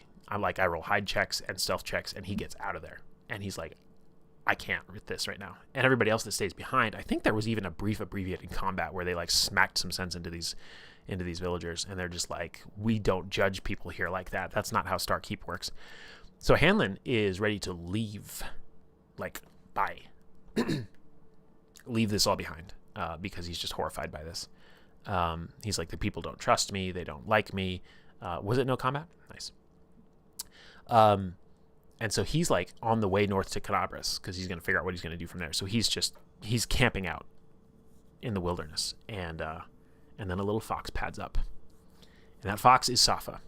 So she like traces him with her scent abilities. Sterling and Rolo rolled good diplomacy. Nice. And it's one of my favorite scenes in all of New Dawn because they end up having a conversation about what it means to have duty, what it means to be a chief. And Safa's just like, did you expect everybody to like you and like love you? Like, that's not what the job is, basically. And he's just like, yeah, you're right. And that's the moment where I realized this in retrospect. I didn't realize this playing in the moment, but as far as the story is concerned, this is the moment where Hanlon starts to develop feelings for Safa. And maybe vice versa. I don't know. We'd have to ask Man. So now Safa's got two people interested in her, and I don't think any of us knew it yet. That was a great scene. I loved it. Then there's this town gathering scene. So Hanlon basically writes a speech after he's back, and he's like, yo, this is who Starkeep is now. We are not the sort of people that you would see in like the Third Crusade or whatever. I don't think he invokes the Third Crusade at that point, but he's like, that's not who we are. That's not what we're going to do. So if you have a problem with it, I think he actually says in the speech, he's like, if you have a problem with it, then I will literally help relocate you to a new city, new town, get you contacts, get you new work. I will literally help you and your family. If you have a problem with it, I will help you go somewhere else because this place is for everybody. It was a really cool speech that I wrote up. But before that, Sarah, remember when I told you that Sarah will have your back? Sarah went out and traced down and found like who was responsible for some of this stuff, and she lit their fishing boat on fire. Allegedly. Never proven. Because she's still hooking up with Hamlin at this point, I think. Yeah. They still have their fling going on. Anyway, so that was a really tense and really cool kind of little scene. Let's see. Then we go back up to meet with Prelate Swift and Canabras. This is the scene, I think, where we have to get Safa dressed up in like proper like formal attire to like present herself to the prelate. And she's just like, why do these clothes have all of these buttons? Like, why are these clothing so impractical? And they're trying to explain it to her. And she's like, this looks good. And they're like, that's a nightgown. And she's like, why? She's like, it looks loose and comfortable or whatever. And they're trying to be like, that's like for like, I think, does she look at some lingerie? I don't remember. And they're like, that's for like intimate times. And she's like, why would you wear anything for intimate times if you're going to be intimate? That doesn't make any sense. It's just one of the best scenes. It's so funny. Yeah. And then she pulls out a wedding dress. She's like, what about this? And they're just like, no. Like, girl, no. But she ends up getting, something that works. And I think Hanlon gets like a nice suit coat and everything. And Sterling is that where Sterling gets the green dress with the hat? Anyway, we were all trying to practice like being better at describing like what we're wearing when we're wearing it, kind of a thing. I didn't keep with it very much. I do it occasionally, but I'm just not good at that kind of thing. Let's see. Oh, you know what else happened? Okay, back when Hanlon's team went to Canabras and we fought the mutant alligator and everything, on the way we met a snow leopard half-elf beastkin named Kira. And on the way north, we ended up not having her try to kill us, which was great. And she was from a place called Uncia, which was a hidden village up in the mountains of snow leopard, half-elf beastkin peoples who had been living up there in isolation and hiding since the Third Crusade, basically, because they were persecuted for being different. And Hamlin's like, well, listen, like, I'm in charge of this place now, and we're trying to make allies, and we are welcoming all sorts of people. And Kira's like, I don't give a shit. I don't trust you. Not my problem. But she does tell them where they can meet her sister who is Skylie, who is another important character in New Dawn. So they meet up with Skylie on the way north to Canabras, and between them, they work out like this little message drop spot where they can leave messages for one another, because Skylie's like, they're not going to let me reveal to you where our village is. That's just not going to happen. She's like, I'm like pro let's come out to the world activist type spunky little youth, but they are not. And so no, you will not get to know where we are. So that was a whole relationship that was developed. And so then this scene is when they came down to visit us. So Kira and Skylie, and I think maybe some others, came to visit New Dawn to like actually check it out. I should say New Dawn is the name of the campaign. The New Dawn Initiative in particular is what the Mendevian delegation is for. So these are in-world things. New Dawn is also the name of the entity of the whole kingdom, using the kingdom making rules, but it's not a kingdom. And officially, the last time that we bumped up in size, we are considered a state. So New Dawn is the state, Starkeep is the capital and the biggest city, and then we have other settlements now since then. Cool. It looks like we go back to the Druid Circle again. I don't know. Oh, did I link this wrong? That's the wrong link. Oops. I gotta fix that. I will highlight that with this color. Fix link. All right. Let's see. A flashback gift. What was this about? So I think this was somebody giving a gift to Sarah. Yeah, Safa goes to Sarah and gives her a gift that she bought while we were in Canabras. She's like, that's a thing people do, right? They give gifts? Okay. She's trying to, like, fit in, right?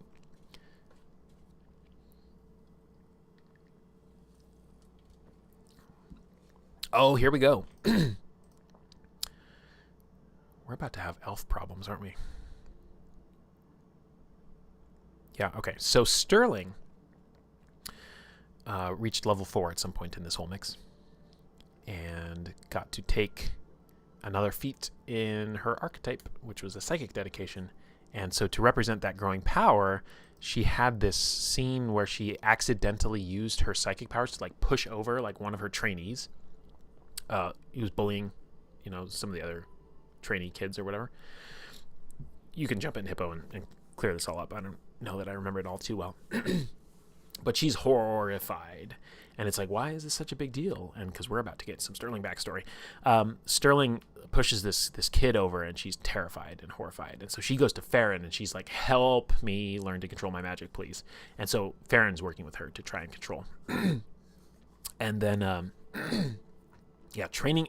This post was called Training Incident Report, 1 Farast 4723. So this must be where she notifies Hamlin that this happened. And again, she's just like, I shouldn't. Yeah.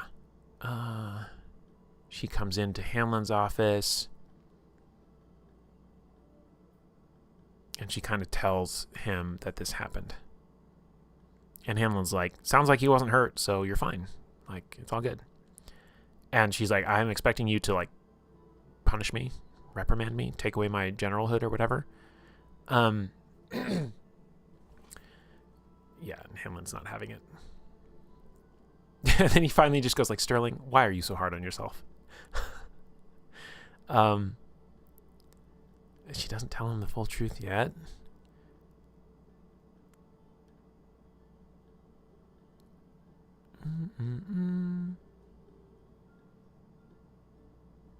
This is a cute scene. I should go back and read this in earnest.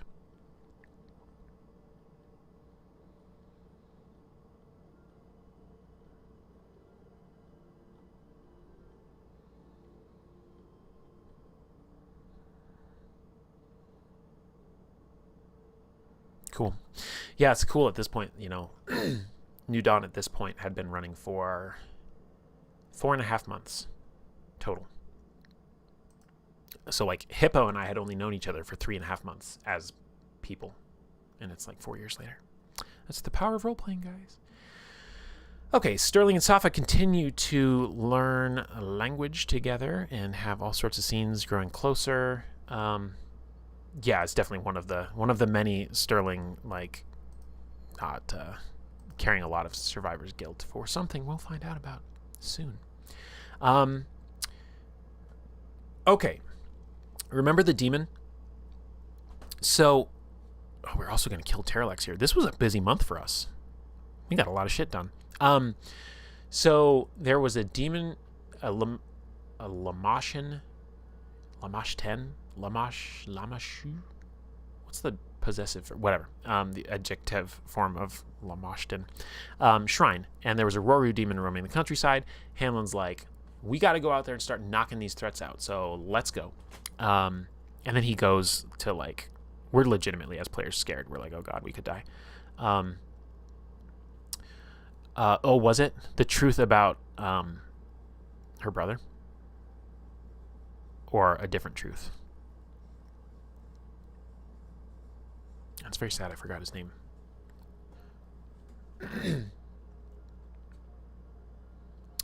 But anyway, Hamlin goes to Sarah and does this very much just like, I promise I'll return because, you're in my future and whatever. It was very cheesy.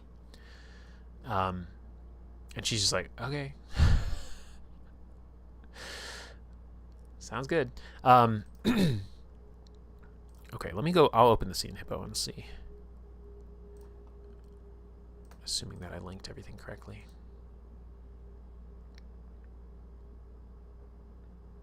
Happened while we were off hunting.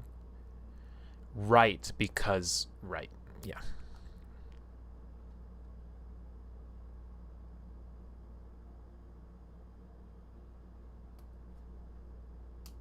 They talk about how White's going to start training with Sterling.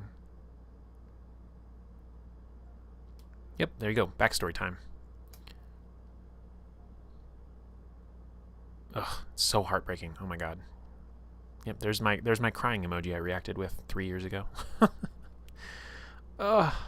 God, it's so heartbreaking. So, Sterling opens up to Safa and explains why she's so hard on herself, why she's so terrified of these new psychic powers developing. And it turns out that she was raised in Kionan. She was half elf, right? That's right? Yes. But she was raised by a pure blood elven family. And she had a half brother, and they were on the balcony and they were arguing about something. And Sterling kind of instinctively lashed out with this magic that she always had, she didn't know about, and her half brother went over the edge, and she ran away. Yeah, Kinslayer Sterling. Yeah. So we're like, fuck. Okay, you accidentally killed your half brother when you were a kid, and you've been on the run ever since, and that's why you have issues with self-acceptance and self-worth and everything like that. And so she winds up in the River Kingdoms, working as a sex worker for a while, which that doesn't get explained until later. But then also a mercenary, and then even the mercenaries don't want to accept her because of her sex work past, and it's just this poor girl. So yeah, she thinks she's a monster. Safa thinks she's a monster, but Safa thinks being a monster is a-okay. She's just like, what's the big deal? We're a monster. Everybody's afraid of us. That's why we hide, because we're Kitsune, right? And Hanlon's just like, stop calling yourself that. Yeah, Sterling got some story. You just wait, Logan. Hang out for the next 20 minutes because it's about to get spicy. Doesn't know her parents. Maybe a Celestial. Wink. Maybe actually, but maybe also because we're in the middle of a scene flirting with her. Yeah. So I don't remember. I love this too. This is one of Min's responses. Safa continues to be painfully uncomfortable with this whole situation. Emotions she's entirely unfamiliar with. Sterling has committed a grave sin, something she should be furious about. Killing a member of the tribe alone will see you shamed for life. So, like, Safa's, like, struggling. She's like, oh, damn. Like, yeah, if you had done that in my tribe, we would have killed you. And Sterling's like, well, yeah, they probably would have killed me, too. That's why I ran away from home, right? This is the dynamic. But this actually was the first major crack between Safa and the ancestors, because her ancestors' voices are in her head, calling Sterling kinslayer and telling Safa that she should have nothing to do with her, that she should, like, turn her over to the authorities, that Safa herself should kill her, I think, was one of the commands. They're just like, you need to kill her. It's the right thing to do. She's a kinslayer. Like, fucked up stuff. So it started to be that chasm, that rift between Safa and her ancestors. Yeah. I'm glad you had me click into this scene, Hippo, or you mentioned that this is where they confess that, because there's a lot here.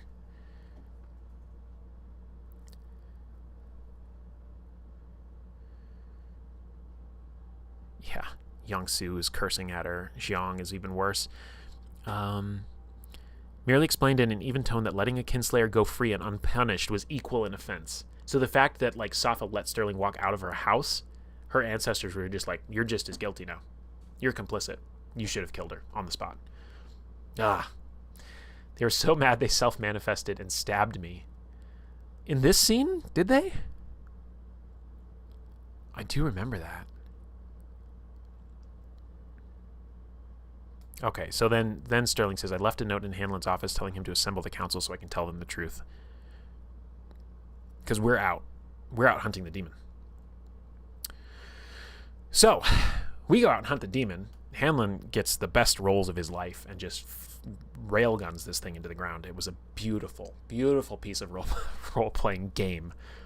He got a critical on the recall knowledge, and he's a mastermind rogue, so it was off guard to him the whole time. He had brought Cold Iron Blanche to dip his arrows in, so he was hitting Cold Iron weakness damage, rolling sneak attack damage because it was consistently off guard as a ranged rogue from horseback. Oh my god, it was beautiful. It was a beautiful thing. Actually, he wasn't on horseback. They left the horses behind because they didn't want the horses to get killed by an AoE. And then one of the horses did get killed, and then they brought it back to life. It's cool. Artax. Possibly a demon horse. We don't know. Still in the story, Artax. If anybody wants a cool demon horse, hit me up. All right. We coming back. Nivix, by the way, is on this trip.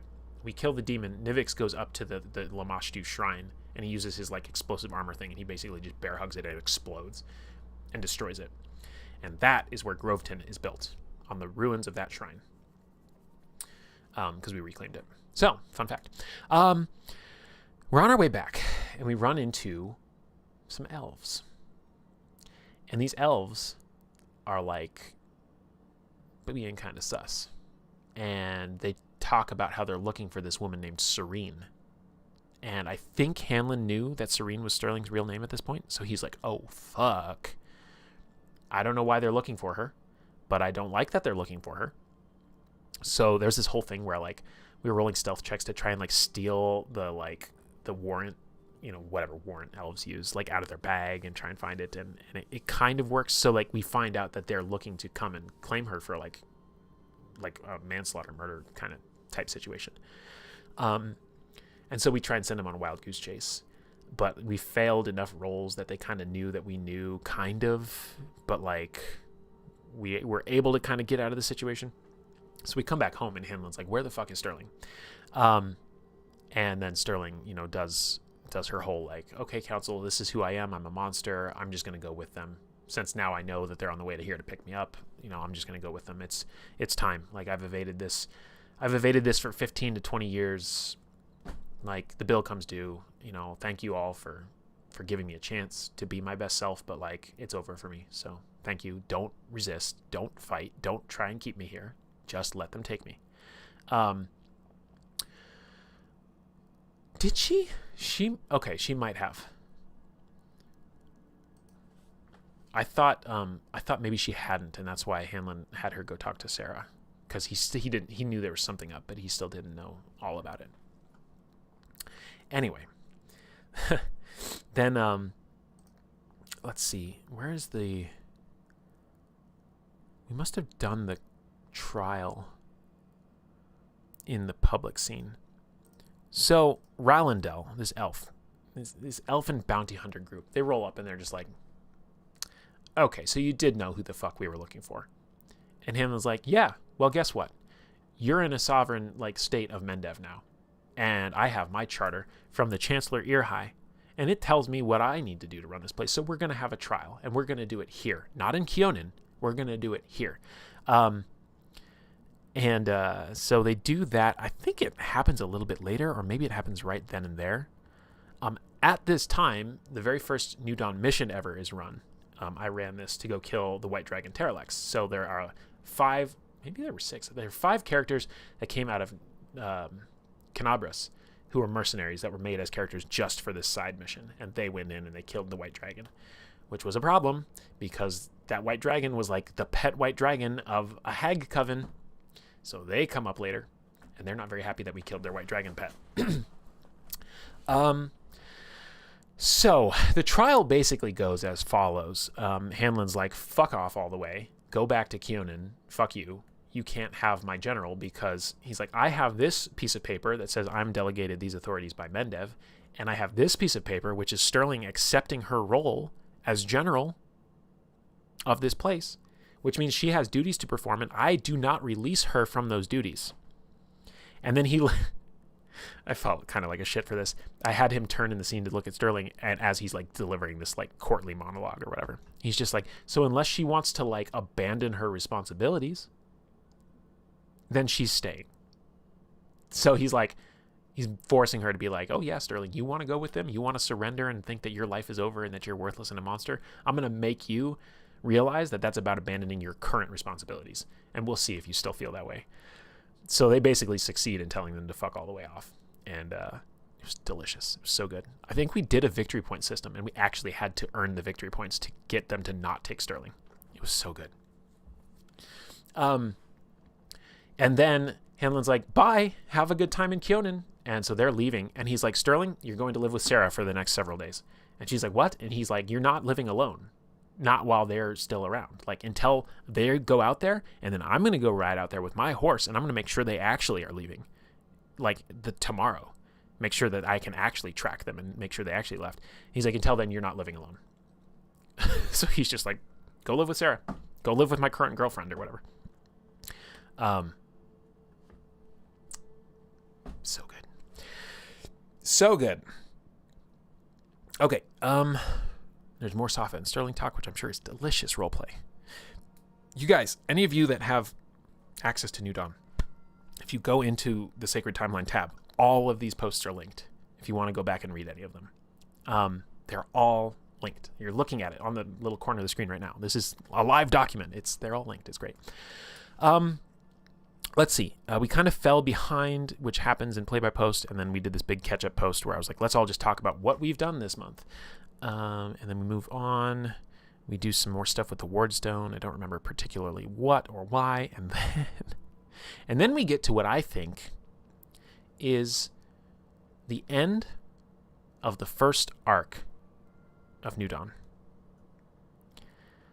So let's see. We're 1, 2, 3, 4, about 5 months into the game. And this is when Act 1 ends. Rolog and Margot are going to get married. And they're going to get married at the Druid Circle, which is a couple hexes to our east. And so Hanlon and Safa and Sterling and a bunch of council members and White and Toma and all these characters are going out to the wedding. And it's like a mandatory, everybody relax for a minute, like take a chill pill, actually try and enjoy yourself, and like don't worry about work or council or anything like that. So it's supposed to be this low-key thing.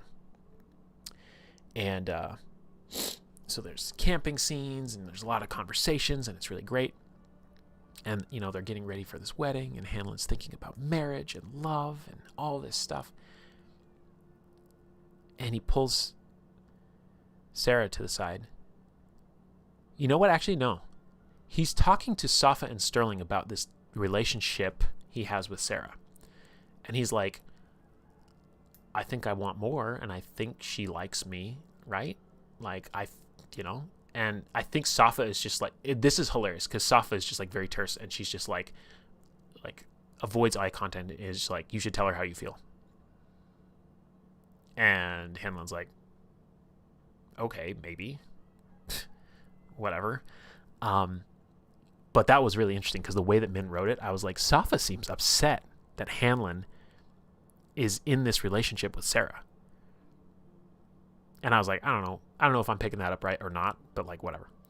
And I know everybody in the game knows that the minute that Hanlon has this conversation with Sarah, it's over. Because she's going to be like, no, I'm a Callistrian. It's literally my religion to be like free and unattached and like intimate with whomever I want, whenever I want. And like, that's the whole deal. It's like a belief system for me. It's not just like, just because. So he pulls her aside and he's like, hey, so I'm in love with you. Do you want to like actually do a relationship forever? Whatever. Free love. Yeah. What's up, Raguda? The Callistrians, I think you'd like them. I don't know. Do you know much about Pathfinder? Have you played Pathfinder much? If you haven't, the answer is not yet. You haven't. So he pulls her aside and he goes, yeah, I want commitment here. I want to like, let's do it. Let's do it for reals. And she's like, no. You are a great leader. You're a great friend. I do like having sex with you. But she's like, no, that's not me. And so he like gets his little heart broken. And then he's talking with Safa and Sterling again. And boo-hoo, woe is me, or whatever. Or you know what? I think this part of the conversation happened before he told her. And Safa's just like, if she doesn't want you as a mate, then she's stupid. And that was another moment where I was like, as the player, I was just like, hold up, what now? Like, is Safa interested in Hanlon? Like, what's this about? So yeah, of course, that implodes. Like, everybody knew it would. And there's a lot of great scenes. There's like dancing scenes where then Hanlon asks Safa to dance, and she's just like, no, like I don't dance. Like, what? No. And so White, who's like Safa's younger sister, is like, I'll dance with Hanlon, because White is kind of into Hanlon for a hot minute. And then Sterling and Safa end up dancing together, because Sterling's like, well, maybe you'll dance with me. And Safa's just like, fine, whatever. And or however she did it. I would love to reread that someday. Actually, this little narrative arc from the beginning of the camping trip, wedding, and attempted relaxation is the name of the post. I would like to do what I did with Rose Song and Call and turn that whole thing into a document that people can just read, because I think it's good. I think it's fun. Now, the wedding happens. Hanlon's all in his feelings. He's just like, oh great, look at them being in love and getting married. Isn't that cool? So happy for you. You know, it's the meme. It's just like, really happy for you. Like, so if you'll remember, way back, there was that scene with Rolug in the Druid Circle where Nellet, the druid, I guess she's a druid of the area, had like come to him and been like, yo, there's some power here if anybody's like right for it. So she approaches Hanlon as they're about to leave, and she's like, there's power here, and I don't know if you're capable of wielding it or if you're the right person for it. And Hanlon's like, hook me the fuck up, because Hanlon's like, I just got my heart broken. I'm going into full work mode. And he's like, I'm going to be the best fucking ruler and leader, and I'm going to clear these lands of threats, and I'm going to make this the best fucking place I possibly can, because I'm sad. I'm a sad boy. Sterling threw on the charm. Yeah. I got to fix the... my chat stopped scrolling. There we go. Grabbing pizza, but got you pulled up listening. Just won't be able to type for a bit. Unforgivable. Put the pizza down. Just kidding. Hope it's delicious. So he goes into this ritual thing, and I started a post called A Touch of Power, which is one of my favorite posts of all time. And it talks about how Hanlon's about to receive this power. And Galarian in Depth is like, yo, Dark Archive came out. There's these new things called Deviant Feats. Basically, like, here's the thing. You can have troll powers. You can have wraith powers. You can have dragon powers. What do you think? And I'm like, Hanlon's raising a Drake right now. Ivy, the river drake, that, they took the egg from the caverns to the north. So I'm like, that's kind of interesting. I'm kind of interested to see where that goes. But he had also just hit level 9. And level 9, if you're human, has a feat called Multi-Talented, which lets you take a class archetype for free. And I was like, that's interesting. This is another opportunity to see if I could take him in a new direction. I have like the Black Eye Kuthanite thing going on. But once again, like, he's at the end of an arc and the start of something new. So I'm like, this is interesting. And I'm looking at his stats and what he can take, and I'm like, witch is interesting. And I'm like, that kind of, there's like a thing going on with the witch and this ritual. They're different, but like narratively, I was like, wouldn't it be cool if they were the same? So I was like, okay, well, he'll go in this for like to receive this power of the dragon, so he can be more attuned with Ivy. And the idea was that he would eventually grow to use Ivy as his riding mount, which I'm so glad I got to do in the Killings in Kennebrus mission recently. Because that was always one of the plans, is I had this idea of him being like Drake Lord Hanlon was going to be like his like cool name, whatever. Never happened. But I had this force intercede in the ritual. So I had him describing like this, like he's having like these visions of like this draconic force coming towards him, like to like imbue its power into him. And then like something like interrupts it or like cuts it off, and something else comes into him, and that's where he gets his witch archetype, and that's where he got his deviant feats. And it wasn't really all that explicitly clear until like a couple months ago. So this was like 2.5 years in the works, 2 years in the works, whatever, that it was the Raven Man, the patron of Hanlon's witch powers, who interceded in that moment. Because Hanlon had been in this mentality of like, I'm going to be the best weapon for Mendev that I can be, right? Because he just had his heart broken. He wants to do these things. So I had the patron like take notice of him and be like, you want to be a weapon? I'll make you a fucking weapon. And he's like, but you're going to be my weapon if I power you up. So he had this wraith infusion of powers and witch powers, not dragon powers, that came in instead. So he goes home. Everybody goes home. Also, this is why this is the end of Act 1. This is like so much climaxing at the same point. Also at this time, Safa is talking with the Dreamwalker people at this druid circle. Rolog's hooked them up because Safa's like, I'm having visions of this woman. She has red hair. She's like very like assertive and like, I don't know who this is. Yeah, Hippo's getting excited. I don't know what this is about. And let's figure it out. So Safa goes into this dream space, and she sees this character who calls herself Aiko. And Aiko is like taunting her, teasing her. She's like, you know who I am. She's like, you've always known who I am. And she's like, by the way, she's like, I know that you have feelings for Hanlon. There's something about that in there where she's like, oh, he'd be an interesting mate, wouldn't he? And she's just like, what are you talking about? And she's just like, yeah, you know what's up. And I'm sure there were moments there too about Sterling. I'm just obviously hyperfixated on the ones that were about my character. And so she wakes up and she's just like, what the fuck was that? Who was that? Who is Aiko? And she comes home. So Hanlon comes home. He's got these new wraith powers. He's literally like phasing in and out of reality, and he can't control it. So like he's out at the bar.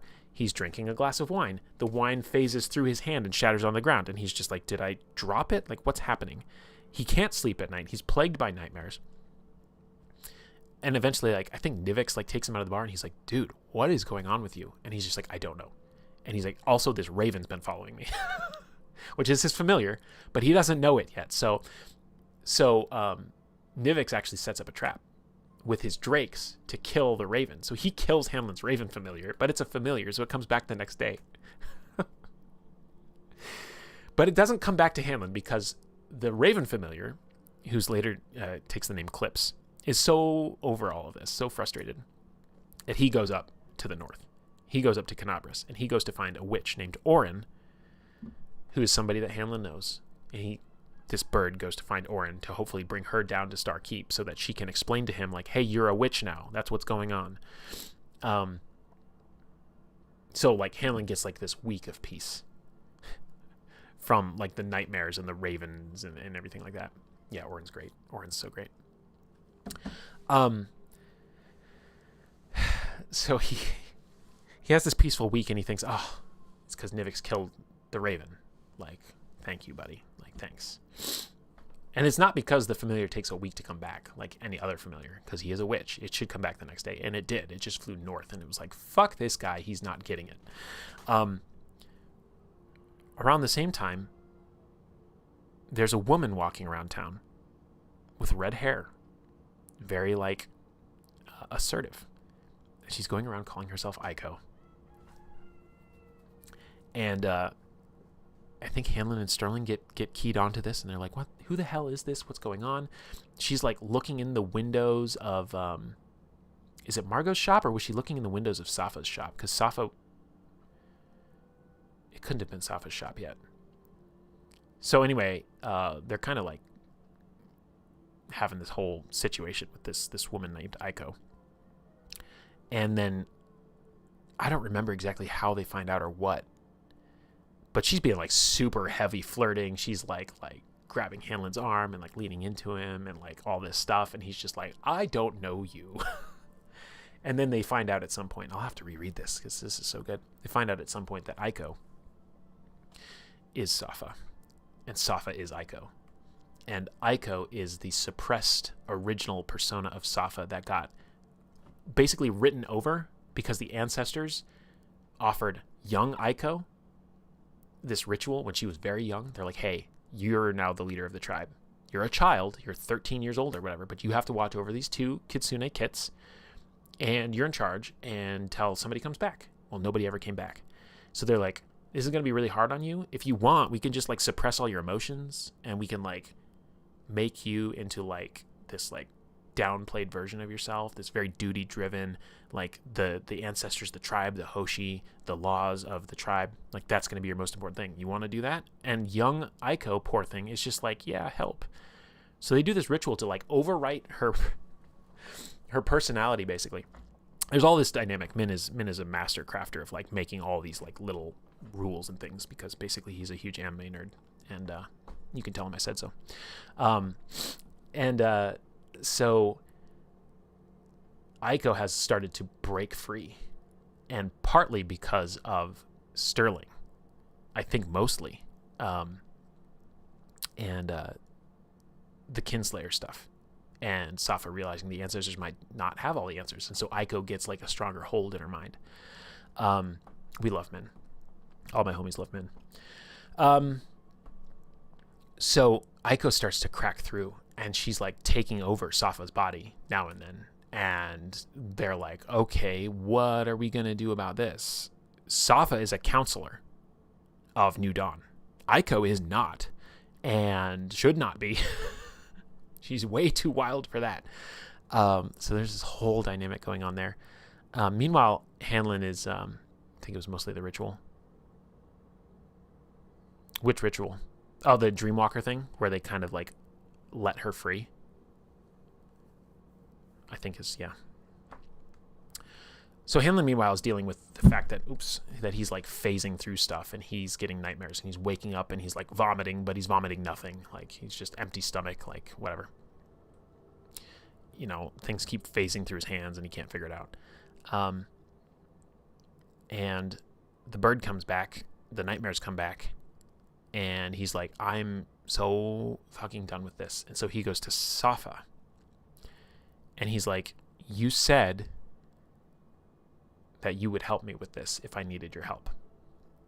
And Safa's like, sure. What do you want me to do? And he's like, I don't know, but like, watch me sleep. Like, let me know if there's anything you notice while I'm sleeping, because I don't know what to do with any of this. So he literally sleeps in her bed while she's sitting there like meditating, just like, okay, well, go to sleep, I guess, and I'll just be here. So he goes in, and he's been having these like dreams where he goes to this shadowy realm, and there's this guy with this raven mask, and it's always like impenetrable and like makes him feel sick to his stomach, and he's like always like collapsing to his knees and vomiting out black shadows in front of this figure. And he's got this staff, and it like glows with energy, but it's dark energy. Like, it doesn't make sense. It's like emitting light, but it's dark. And so he's always just like, you're not ready. You're not ready to wield this power. You're not ready for this. You're not ready for that. You are a child. You are a sycophant. You are a hypocrite. And Hanlon's just like, what do you want from me? Like, what do you fucking want from me? And eventually, the night he goes to sleep where Safa's watching over him, he finally like confronts a bunch of stuff about himself. And it has to do with how things didn't work out between him and Sarah, and how he's always trying to get the perfect outcome, so he's never able to appreciate the good outcomes, and this whole like introspective, like really deep fucking thing. So while he's there, like the Raven Man shifts into Sarah, and then like shifts into this giant version of her, and he's like yelling at her because he's fucking pissed at her that she won't love him back the way that he wants, and she's like, I told you who I was and you didn't listen. And it was this awesome scene. And he kind of wakes up from that, like, sort of with some new acceptances of like elements of who he is. And I'd have to go back and actually read it to get the details, because it's really good. But the funny thing is, he ends the dream, the staff that this thing had been holding is like floating in front of him. And so he ends the dream, he reaches up to grab it, and he grabs it in his hand, and he wakes up, and his hand is around Safa's leg. And she's like, let go? And he's like, oh my God, so sorry. And he's like, I gotta go. Oh, that was the thing in the dream. In the dream, the Raven Man was taunting him about this thing, about how he always tries to have it all, right? And he's just like, oh yeah, you always want to have it all, and now look at you. He's like, what are these feelings that you have for Safa? And Safa and Aiko? Wow, 2 women for the price of 1. And like taunting him, and he's like, fuck you. So he wakes up and he's like, and now I'm in the room with the person that this thing was taunting me for developing feelings for. He's like, I gotta go. So he's like pulling his boots on or whatever. And she's like, would you sit the fuck down and tell me what's going on? And he's like, trying not to tell her exactly what just happened. And she finally pulls it out of him, and he's like, listen, it was taunting me, it was teasing me about like having, like, it was teasing me about you and Aiko. And she's like, why would it be teasing you about me? And he's like, well, about like me potentially developing feelings for you or whatever. And she's like, are you developing feelings for me? And he's like, yeah, but like, I've realized what I want now in life. This was the realization he had, is that he wants to break the cycle of abuse of his family. That was what it was tied into. So he wanted to start a family with none of the trauma from being that he had as a child, none of the trauma that he experienced, with his upbringing, and that he really was ready to, even though he had barely like dated or been around at all. He's like, I'm ready to like make a family and settle down, and like, everything I do for this city, everything I do for Starkeep, New Dawn, Mendev is all about creating a safe place for me to build my family. And I've realized that now. And so he's telling her that because he's like, well, obviously she's not going to be like, yeah, let's commit and have a family. We're not even dating. We just briefly broached the idea that maybe there are some feelings here.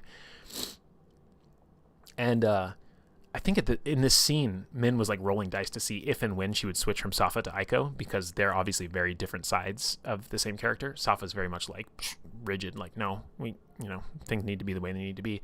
And Aiko takes control and is very much just like, I'd be interested in that. And Hannah's like, sorry, what? Like, I just talked about having kids. We're not even, what? And Aiko's just like, yeah, but like, they're going to be kitsune, right? Like, that's the way it works.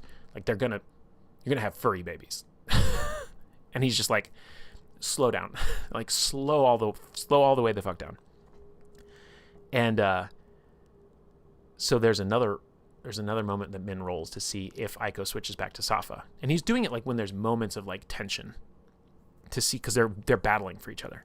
In fact, at this point, Safa and Aiko are convinced mutually that they need to kill the other one of them in order to survive. Which we spent like a year of real life time trying to untangle that. Safa has been through so much.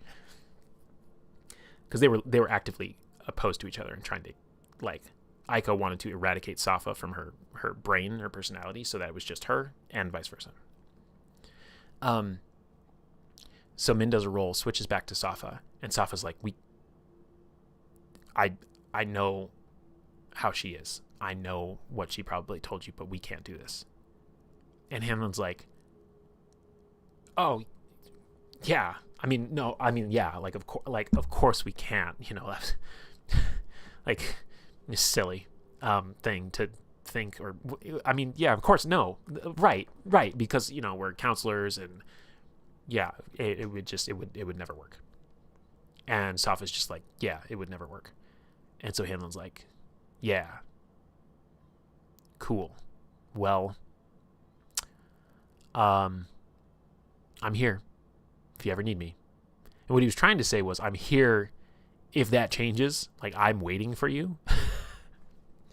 But I found out later that did not come across clearly to Safa, nor did it come across clearly to Min, which leads to the start of Act 2. You can rewind and hit it at 2x. It's a good scene. So Hanlon leaves, and he's just like, God damn it. I want it. I just learned about myself that I want to have a family and a relationship that stays meaningful and resonant, and now already it's like, okay, well, the person that I'm most interested in pursuing that with is telling me, no, we can't under any circumstances do that. And he's like, but I'm a lonely emo boy. He is. He's a little bit of a lonely emo boy. So, artifact of play-by-post. Our scenes had fallen behind because they took time to resolve. And so real time had moved forward about a month. And so when we pick up the new scenes, we jump forward to the now line. If you've watched the play-by-post stream, you know what I mean by the now line. And the now line is, we got invited up to, oh, you know what? I gotta slow down here. Oh my God, it's about to get so good, guys. Oh, it's about to get so good. Okay, so crafting lessons, that's between Nivix and Safa.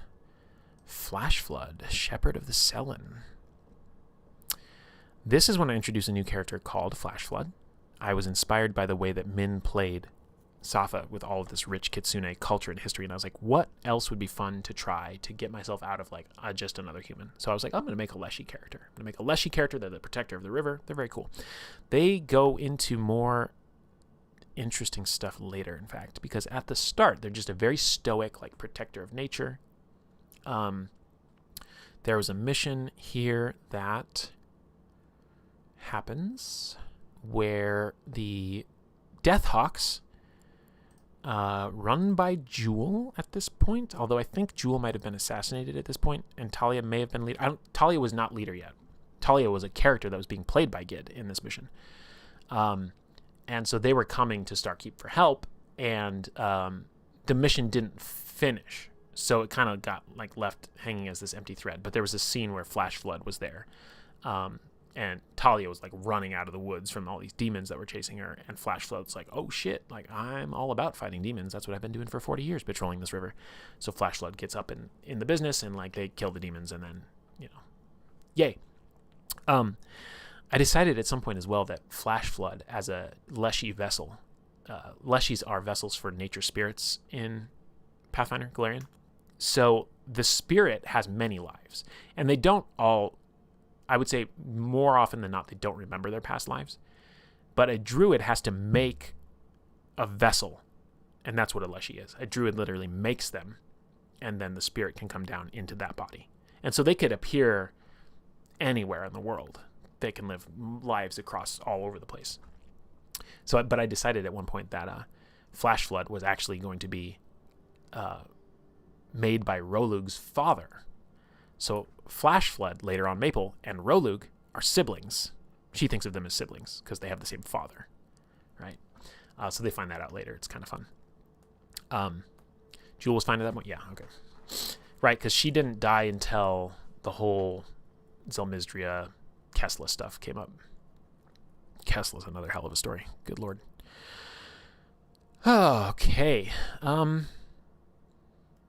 There are some scenes in here that actually aren't linked, which is sad. I thought I got them all, but I clearly didn't. I plotted them all, but I didn't link them all. I think what it was is right around Desnus 4723, this is when I started doing the tracker. Possibly. And I wasn't linking posts back at the time. So everything before then was blank until I was in my personal exile and I went back and did it all. So anyway, no links. Welcome back, Hippo. No links for these next little bits. So I'm going to have to do my best to remember. Because there's a scene at the tavern, but I don't know why. There's the mission. And then an auspicious favor, which started a whole other storyline. There was a drop-off point. And this was actually way back in when Rolug's team went out and they found the White Dragon. They found the Roru Demon Shrine to Lamashtu. They also found this cache of like weapons and like potions and scrolls or whatever that had been left for a crusader. Or two crusaders, Carmine and Sultan. And Sterling became very interested in who these people were and wanting to like find their history. And it took us a long time to like pull that thread and get a resolution to that. But there was the start of that. So Sterling comes to Hanlon and is like, hey, we found this a while ago. I don't know much more than this, but I know these names. I love this thread because I think it highlights how amazing New Dawn is. Which thread? Oh, the auspicious favor? Yeah. So Sterling comes to Hanlon and is like, is there anybody that you can reach out to that might be able to help us? So I'm like, yes, of course. Like, I'll write a letter to Nerosian, the capital. Like the Crusade records keeping, whatever.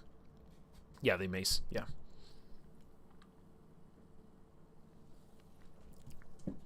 Yeah, because there was an auspicious scepter, which is a named actual weapon that like didn't really fit anybody's build, so nobody actually used it. But it became this passion project of Sterling to try and find out who these people were. She just had this like, I need to know what happened to them kind of a thing. So there was no plans for this. Literally, Glaring in Depth was like, here's a cache of some items because you guys need equipment, and here's some names. That was it. That was it. Just like the chess piece was not supposed to kickstart Hanlon having this whole like identity awakening and then relationship and then crisis and then new relationship. She wanted to return the mace to the owner. Okay, gotcha. So at this point, I'm like, I kind of want to introduce another new character. So I thought of this character that might have been from Hanlon's past called Hunter. Hunter's story is so fucking tragic. I'm sorry for what I'm about to do to y'all. And I don't know how long it's going to take to play out, though. I think it's going to come back a little bit later. So I'm probably going to have to wrap up stream at some point here. I do have to work today. So Hanlon's like, let me write a letter to my old friend Hunter. And I'm like, let me flesh out some of Hanlon's backstory. I haven't really done that other than to say that he was an emissary. He was a horseback rider that would ride up and down the different towns of Mendev delivering like resources or news or mission information during the Fifth Crusade or whatever. Like that's what he was doing the 10 years before this campaign started. That's why he's a horse rider. That's, whatever. And also because the Nidalese are famously good at rearing horses and riding them and everything. So, he writes this letter to Hunter, and it kicks off this whole flashback of Hanlon's past. And there's these other flashbacks that are happening at this time. Like, we kind of all were on this flashback kick at this time. So, like, Sterling wrote a flashback, or Hippo wrote a flashback for Sterling, and Min wrote a flashback for Safa. And they were writing these flashbacks that made these characters seem so good and so pure and so awesome. And I was like, oh, I'm about to drop a backstory that does not make Hanlon look good at all. So, it flashes back to, and I don't have the links here, so I don't know how far this story goes at this point in time.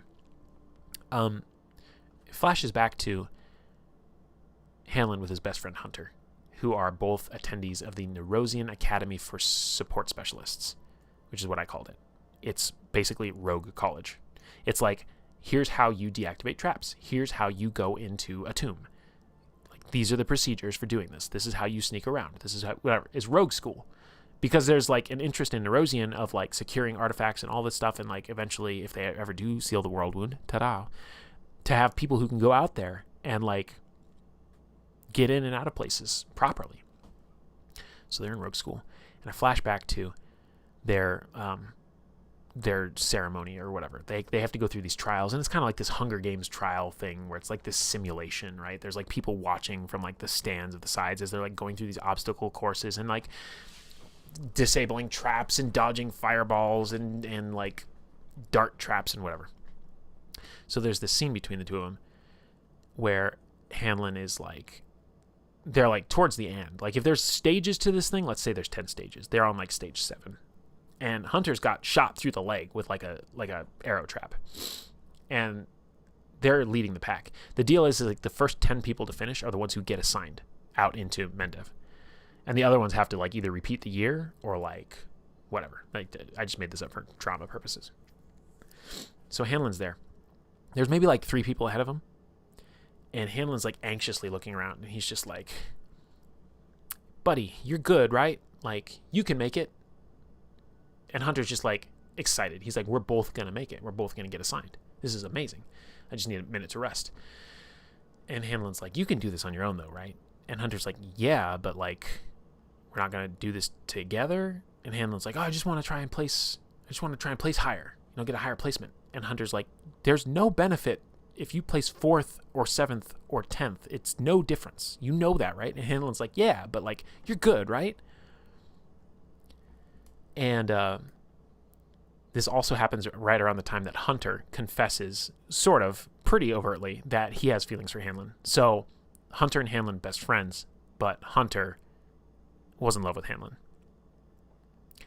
And he reveals that, like, as he's there with this thing in his leg, about how he's like, he literally says, he's like, you're cute when you're like, so I don't remember what he said. And Hanlon's just kind of like, does the thing where he doesn't address it, which is like the worst thing you could do. And then he basically abandons him. And it's not because of that uncomfortable thing, because Hanlon's not gay. Hunter is either gay or bi. Still haven't decided. Doesn't matter. It's not because of that. It literally is because Hanlon was so fixated on making a name for himself and separating himself from his family's legacy. He wanted to make a legacy of his own. And they were both like, we're going to rule Mendev someday. Like, we're going to do it. So he leaves him there. Because he's like, yeah, you're still going to finish in the top 10. It's fine. Like, good luck. Peace out. So Hanlon goes and finishes. And Hunter's there, and he's just, like, crying. And he's like, I got to pull myself together because I'm a professional, too. And so he's making his way through. Like, a couple people have passed him now. He's making his way through. He's taking the dart out of his leg or whatever. And he comes to this thing where he has to like jump over these platforms or whatever, and he does this trick with like this ice magic where he jumps, he like blasts ice down at the ground so that when he lands on it, he keeps his momentum and he slides forward so he can jump again to the next platform. But when he jumps, there's like these I forget what they're called. They're actually in the bestiary. There's these ghostly apparition things in the room that like literally the people running this have like captured these things and they use them in this trial. And he's like, I'm gonna get past them and out of here before they even are able to lock onto me, and I'm gonna be good to go. But as he's making that second jump, he realizes there's one coming up from underneath, and it like tangles into him and just pulls him down. And the last thing he remembers is just falling backwards, like cinematically, into these waters below. And then I cut to Hanlon, and he's like at the finish line, and he's like waiting for Hunter. And then Hunter never comes. And then like there's people like rushing by, and he's like, what the fuck happened? So Hunter's in this like hospital basically, and Hanlon tries to visit him, and they're like, he says he doesn't want to see you. And they haven't talked for 10 years since. That's how that ends. Why do I do this to myself? I wrote all of that. I wrote both sides of that. So Sterling's like, do you know anybody who would have records of this? And Hanlon's just like, yes, I do. Because Hunter goes into the records keeping profession at that point. And he's very much just like very struggling to like whatever. So he writes a letter to Hunter, and we'll pick that story up later. It's so good in such a tragic way. I know. Hunter shows back up later. But at this point, all Hanlon does is send the letter. And I think I actually had Hunter use a hero point. I was like, he gets one at character creation, right? Because he did one roll to see if he could find information on Carmine and Sultan. And Gid was like, it's not good enough. And I was like, he needs to know this. Like, he needs to know this because he needs to have the answer that Hanlon needs so that he can be like, I did make something of myself without you. So I did a hero point reroll and he passed. And I was like, thank God. So he's basically like, here's the information you were looking for. Like, as rigid and as, like, nothing as possible. You know, and Hanlon's had been like, I hope you're well. I know we haven't talked in a while. And Hunter was just like, here's the information you requested. And that comes back later. Oh, it's so good. So that is the start, or kind of the start of the auspicious Scepter Mace storyline. Okay. There's a mission that happens here called That Which Lurks in the Swamp. We find out that there is an entire village tucked into the swamp that doesn't know the world wound has been sealed. And they're literally being led by like this cult leader who's just like, we need to prepare for the demons. We need to prepare because the world wound is coming. It's all around us. I'm the only one keeping you safe. And it's this very like creepy, like, you know, M. Night Shyamalan, The Village kind of like thing.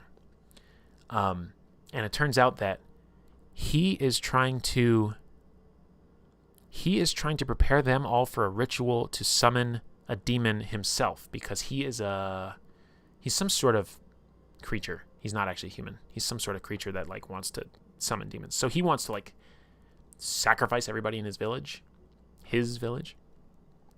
to create this ritual. And so this mission party that finds out about it, who Oren was in this party.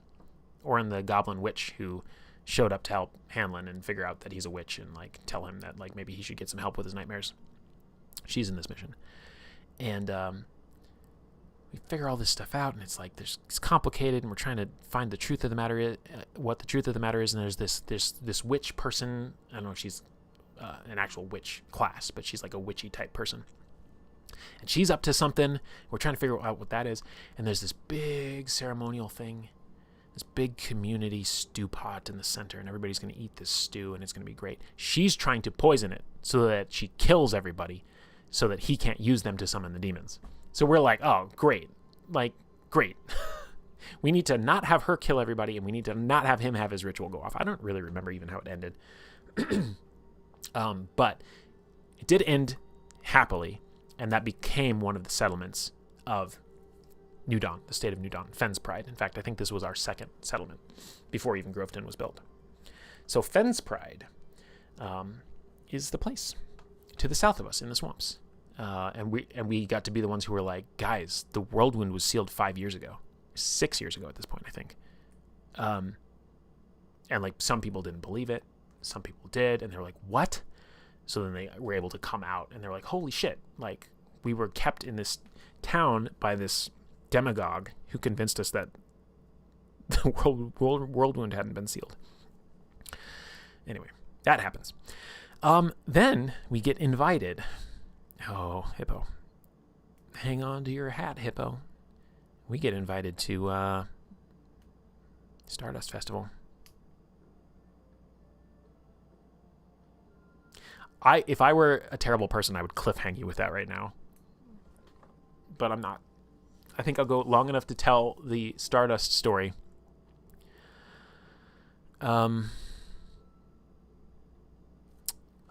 gosh, we haven't even gotten to the Explorers yet. Can you believe it? I could do another new Dawn Storytime stream. There is a lot. It's very tangled. But I think it's so tangled that I won't even be able to tell all of it anyway. Do you have 2 more hours? I don't have 2 more hours. What do you think? I mean, we could break here. There is a lot to it. I guess I could get us up to it. So, remember that about a month ago, Hanlon and Safa have their whole, like, obviously we can't actually pursue a relationship. And like, we're both totally fine with that. That was about a month ago in game time. But in playtime, this is like immediately happening after that. So we get invited by Prelate Swift in Canabras to the Stardust Festival. This was our Kingdom event that we rolled. And a couple other things are happening at this time. Hanlon gets a letter from someone called Ivonia Nacio.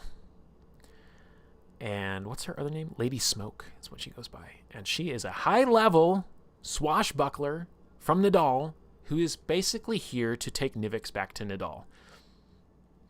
And Hanlon, once again, is like, people keep trying to motherfucking take my motherfucking counsel. And they need to stop. So there's this deal that she offers him. And she's like, I will give you resources.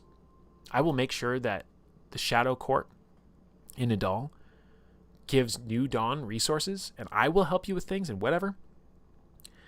If you let me take Nivix back home with me to face justice because he was a criminal. What crime he actually did, I don't remember. It was something, actually good that he did that was against the law, kind of a deal. That's why he was imprisoned in the first place. So Hanlon's like, okay, so I got to go actually to this festival in Canabras, so I will get you an answer when I come back. How about that? I'm going to think about it. And she's just like, you're going to think about it, huh? So she's basically plotting this whole time that they're away from town on what she's going to do if Hanlon says, no, you can't take Nivix, which is terrifying. And so we're on the road. We're on the road to Canabras. There's a couple things going on here. Mazel, the gunslinging character. You know what I forgot all about to tell was the story of the Arumvirax. So when Hanlon first, figures out that there's something wrong with him, he grabs Mazel and he's like, let's go to Canabras. Let's go find this witch named Orin because I need help figuring out what the fuck is going on. So they go up and they literally almost die and they have to turn tail and come back home. So he comes home almost dead. Sterling and Safa are like, you're an idiot.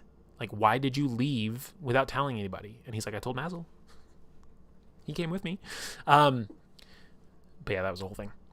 So Mazel is trying to develop these underworld connections because he's kind of like, the below the table kind of sneaky spy kind of guy. So he's interested in that. What else happens? Before I get absolutely into it, and I'll tell you guys, because we are going to end here in a little bit. But if I do a part 2 of this, which I would really like to, because this was a lot of fun, this festival is what forms the polycule. So, just saying. Next time the stream comes out, probably should tune in, because it's pretty spicy. They're on the road to the north, and Hanlon is like... Now, I think Hanlon would have been talking with Safa this whole time. Very much being like, I'm being very respectful of your boundaries that you've established. I'm being friendly. I'm being courteous, whatever. But we didn't actually get to play that out because we were behind, and so we jumped forward. And so that can be a problem in play-by-post that you have to watch out for. So if it's important, you need to say, by the way, over the course of this month, this is what it would have been happening, so there's no misunderstandings. But as it is, like, he's trying to interact with Safa, and they just have this very cold, like, distant relationship. And I can't remember if Aiko pops up then or later. But basically, I know there's a moment later on where Aiko's like, I'm mad at you, and we're going to talk about it later. And he's just like, fucking what? Why are you mad at me? Anyway, there are a few times when Aiko was flirty with Hanlon in front of Sterling, and Sterling was asked to Twitch to keep an eye on Hanlon to make sure that he didn't take advantage of Safa. Yes. That did happen before we left, right? Because that's definitely a part of the juice and the spice here. So, yeah, Twitch is this goblin, played by Hippo's husband, actually. And just this total agent of chaos. And so Sterling was afraid that Hanlon would take advantage of Safa by way of developing a relationship with Aiko. And she was like, out of concern for Yes, thank you, Hippo. I appreciate it. This concern that would happen, and so she goes to Twitch, who I think must have been training with the guard, is why Sterling and Twitch were in conversations with each other. And she's like, can you just watch Lord Hanlon and just let me know if he does anything with Safa or Aiko? And Twitch is like, bet. So Hanlon's being spied on now, and he doesn't even know it. I know spy is a harsh word, but this gets hashed out in the festival, and it's so delicious. Because of course Sterling has feelings for Safa and Aiko. They are the same person, but they're not. But they are. And so it's like a little bit of a like, okay, all right, I see what you're doing here, Sterling. I might just get sucked into this and tell the whole story. I don't know. So yeah, on the way up, they're doing this, and they get there, and on the way, actually, we find a guy who's been possessed. He was possessed by a demon or something, and killed all of his own party members, and we saved him, and he was just like, just kill me. Like, I can't live with what I've done. And we're like, it wasn't you. Like, this wasn't you. And we're going to help you. We're going to get you in touch with some people who can help you. I wonder if that's where, I don't know if Serenity Stonewell came in, or if I created Serenity for Explorers or not. Must have been later. In any case, so we get up there. Hanlon has already like agreed to help Mazel with this underworld like deal that he's got going on. So, because they're buddies. And so everybody else is like, yeah, let's go enjoy the festival. And Hanlon and Mazel are like, we got some work to do. And Twitch is like, I'll come with. And Hanlon's like, what? Why? And Twitch is like, I come with, I protect. Like, you know, whatever. He's just this hilarious character. And Hanlon's like, whatever, fine, come with. So I think it was Nivix, Hanlon, Mazel, and Twitch. I'll tell this part of the story. They go off and they find that there's like this drug lord who's running demon dust through town. And demon dust is a drug that's made from the crushed up bones of demons. And so this demon lord, Monty Escovedo, I think is his name. I protect Chief. Yeah.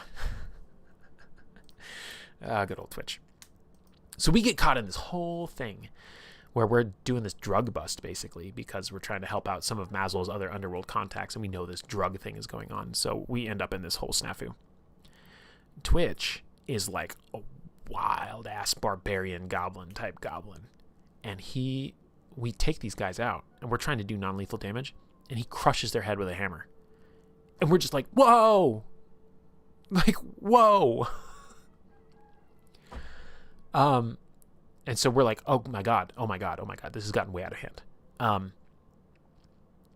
By the way, at this point, Aiko has told Hanlon as he's about to go off and do this job with Mazel. And she's just like, I'm mad at you, and we're going to talk later. And he's like, what the fuck? So he uses the message spell to talk to Mazel. He's like, are you ready to go do this fucking job? Because I'm ready to shoot some stuff with prejudice. Like, I am so over it all right now. So they deal with this whole drug bust thing, and now they're trying to cover up for Twitch like murdering these people. Like, their heads are gone, and they're like, you can't do that. And he's just like, why not? Like, I don't understand. And so we have to come up with this like lie that somehow like a demon somehow slipped through the Wardstone network and like killed these people to cover our tracks, because we're there as fucking like diplomats and envoys from Starkeep, and now we're like involved in this crime situation. Oh my god. So while that's happening, Sterling and Aiko, what are Sterling and Aiko doing? Hippo. They are basically having a date, which is hilariously ironic because Sterling was worried about Hanlon taking advantage of Safa vis-a-vis Aiko, and then ends up that like Sterling ends up basically on a date with Aiko, because it just kind of comes up that Aiko's just like, oh yeah, like, no, I'm totally interested in you. And Sterling's like, what? And Aiko's like, yeah, you're great, you're awesome, like, you're strong, you're powerful, you're cool, you're pretty, like, why would I not be interested in you? And so they kind of like, they go out to like dinner and stuff. And there's a point at which Aiko's like the trickster of all trickster sides of Safa. And so she's like conjuring, what does she do to get in trouble? She's conjuring like illusions and stuff and disrupting people, and it turns into this whole thing. And yeah, I think I'll have to pull it up and read it later, because Hanlon comes back from his drug bust, and it's so ironic and hypocritical, a triple forbidden fruit. Yeah, right, because okay, so Safa and Aiko can't be with Sterling for literally 3 reasons. 1, because the tribe is no bueno with the homosexuality. 2, because Sterling is not of the tribe. And 3, because Sterling is a kinslayer. I think we were joking in the out of character at the time. I was like, oh, Hanlon's only a once or twice forbidden fruit.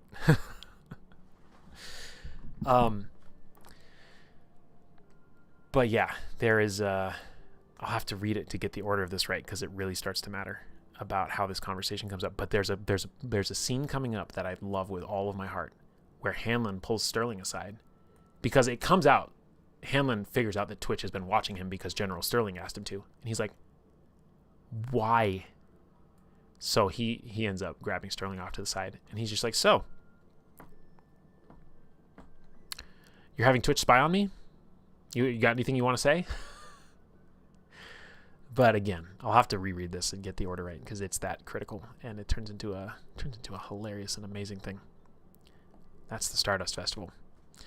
That, folks, is 1, 2, 3, 4, 5, 6, 6.5 months of in-game story time. It took me about 3 hours to tell, almost. And of course, like, every single one of these scenes has been referenced is like long character posts. This is the best. I've said this many, many times. I say it all the time. My favorite media franchise is New Dawn. This game and these stories I love more than any other franchise that's out there. That's 20% of the Stardust Festival. I wonder how much I'm forgetting is the crazy part. Because there's the whole dinner that they have with Max, and Max shows up, and like, yeah. There's the mission that we do. Isn't that where we fight the, what are they? The Daifato group. That's pretty rough. And then on the way out, Mazel literally just kills a guy who's just a witness to it, but he rolled so high that nobody knows. To this day, nobody knows that as we were leaving, Mazel just assassinated this innocent guy. It would not go well if Hanlon ever found out about that, but Mazel's not around too much anymore, so anyway, so much for playing Minecraft while we did this. But I did find a sulfur cave, so that's cool. Yeah, this is normally when I switch back to this screen, so let's do that. Hope you all had fun. I can tell there's a lot of people here listening, so I appreciate that. I did not expect people to be here listening because, New Dawn is a niche game. But I guess there's a lot of us in London Station that are actively interested in it. And one day, guys, one day, because New Dawn may last forever or it may not, but one day we will have a mega game of our own on London Station where you can start at the beginning, and we will try to reproduce the success of New Dawn, because I already have an idea. I already have a plan. I already have scaffolding in mind for it. So, on top of all the millions of other things that I'm doing. But I found out that between cost of living increases at work and possibly they did a market study analysis of where our positions are, and mine came in as being underpaid. If I hold the second job for the next 5 months, which I don't know that I will even that long, by the time January comes around, I probably almost certainly will not be doing 2 jobs. Hopefully. So I will be more free to do more things like this. Maybe not more streams. I could probably do more streams. Maybe not more streams, but maybe I'll actually write my newsletter that I'm now 2 months behind on again. Work on community games like the Eldamon PvP League, this hypothetical game that I'm talking about, which probably won't start for another year or so. I did find out they're doing Lost Omens Saga Lands book if you want a clue about where I'm thinking this game will be based, when that book comes out would be a great time for us to start that game. So in about a year, keep an eye out. But lots of great things happening on London Station right now. If you don't know, we've got 3 play-by-post games happening right now, 2 Legend of the Mist games, and The Last Caravan game. The Last Caravan game, there's Open Space Inn if you want to be a player in that. You and your Dragon Vikings. What's wrong with the Dragon Vikings? It's going to be great, Logan. You know it's going to be great. Don't even pretend like it won't be the best thing. Due to acquisitions and nonsense, my team and I are like 30% behind the market for our salaries. Oof. The response to that is oof. But yeah, one job hype. Excited for part 2 where it's just the Stardust Festival. Oh, God. Yeah. Yeah, there's basically the whole story from the wedding to the end of the Stardust Festival. That is something I want to capture everything and order it. Like, it gets crazy because the scenes jump back and forth between posts a lot in this thing. And I had to fix that also when I did Rose Song and Call, which was the first 7 months of storyline of Amatia and Vafastara, who aren't even in the story yet, guys. They're not even here yet. Can you believe it? How far out are they anyway? 4723. All of the Explorers happens before they even come in.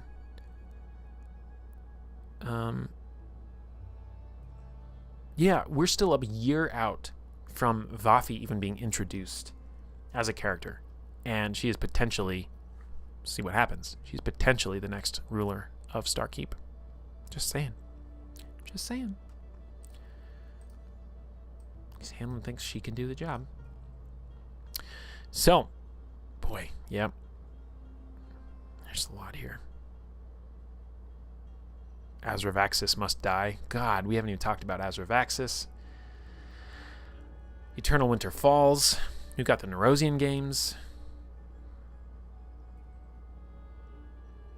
Oh man, Remy.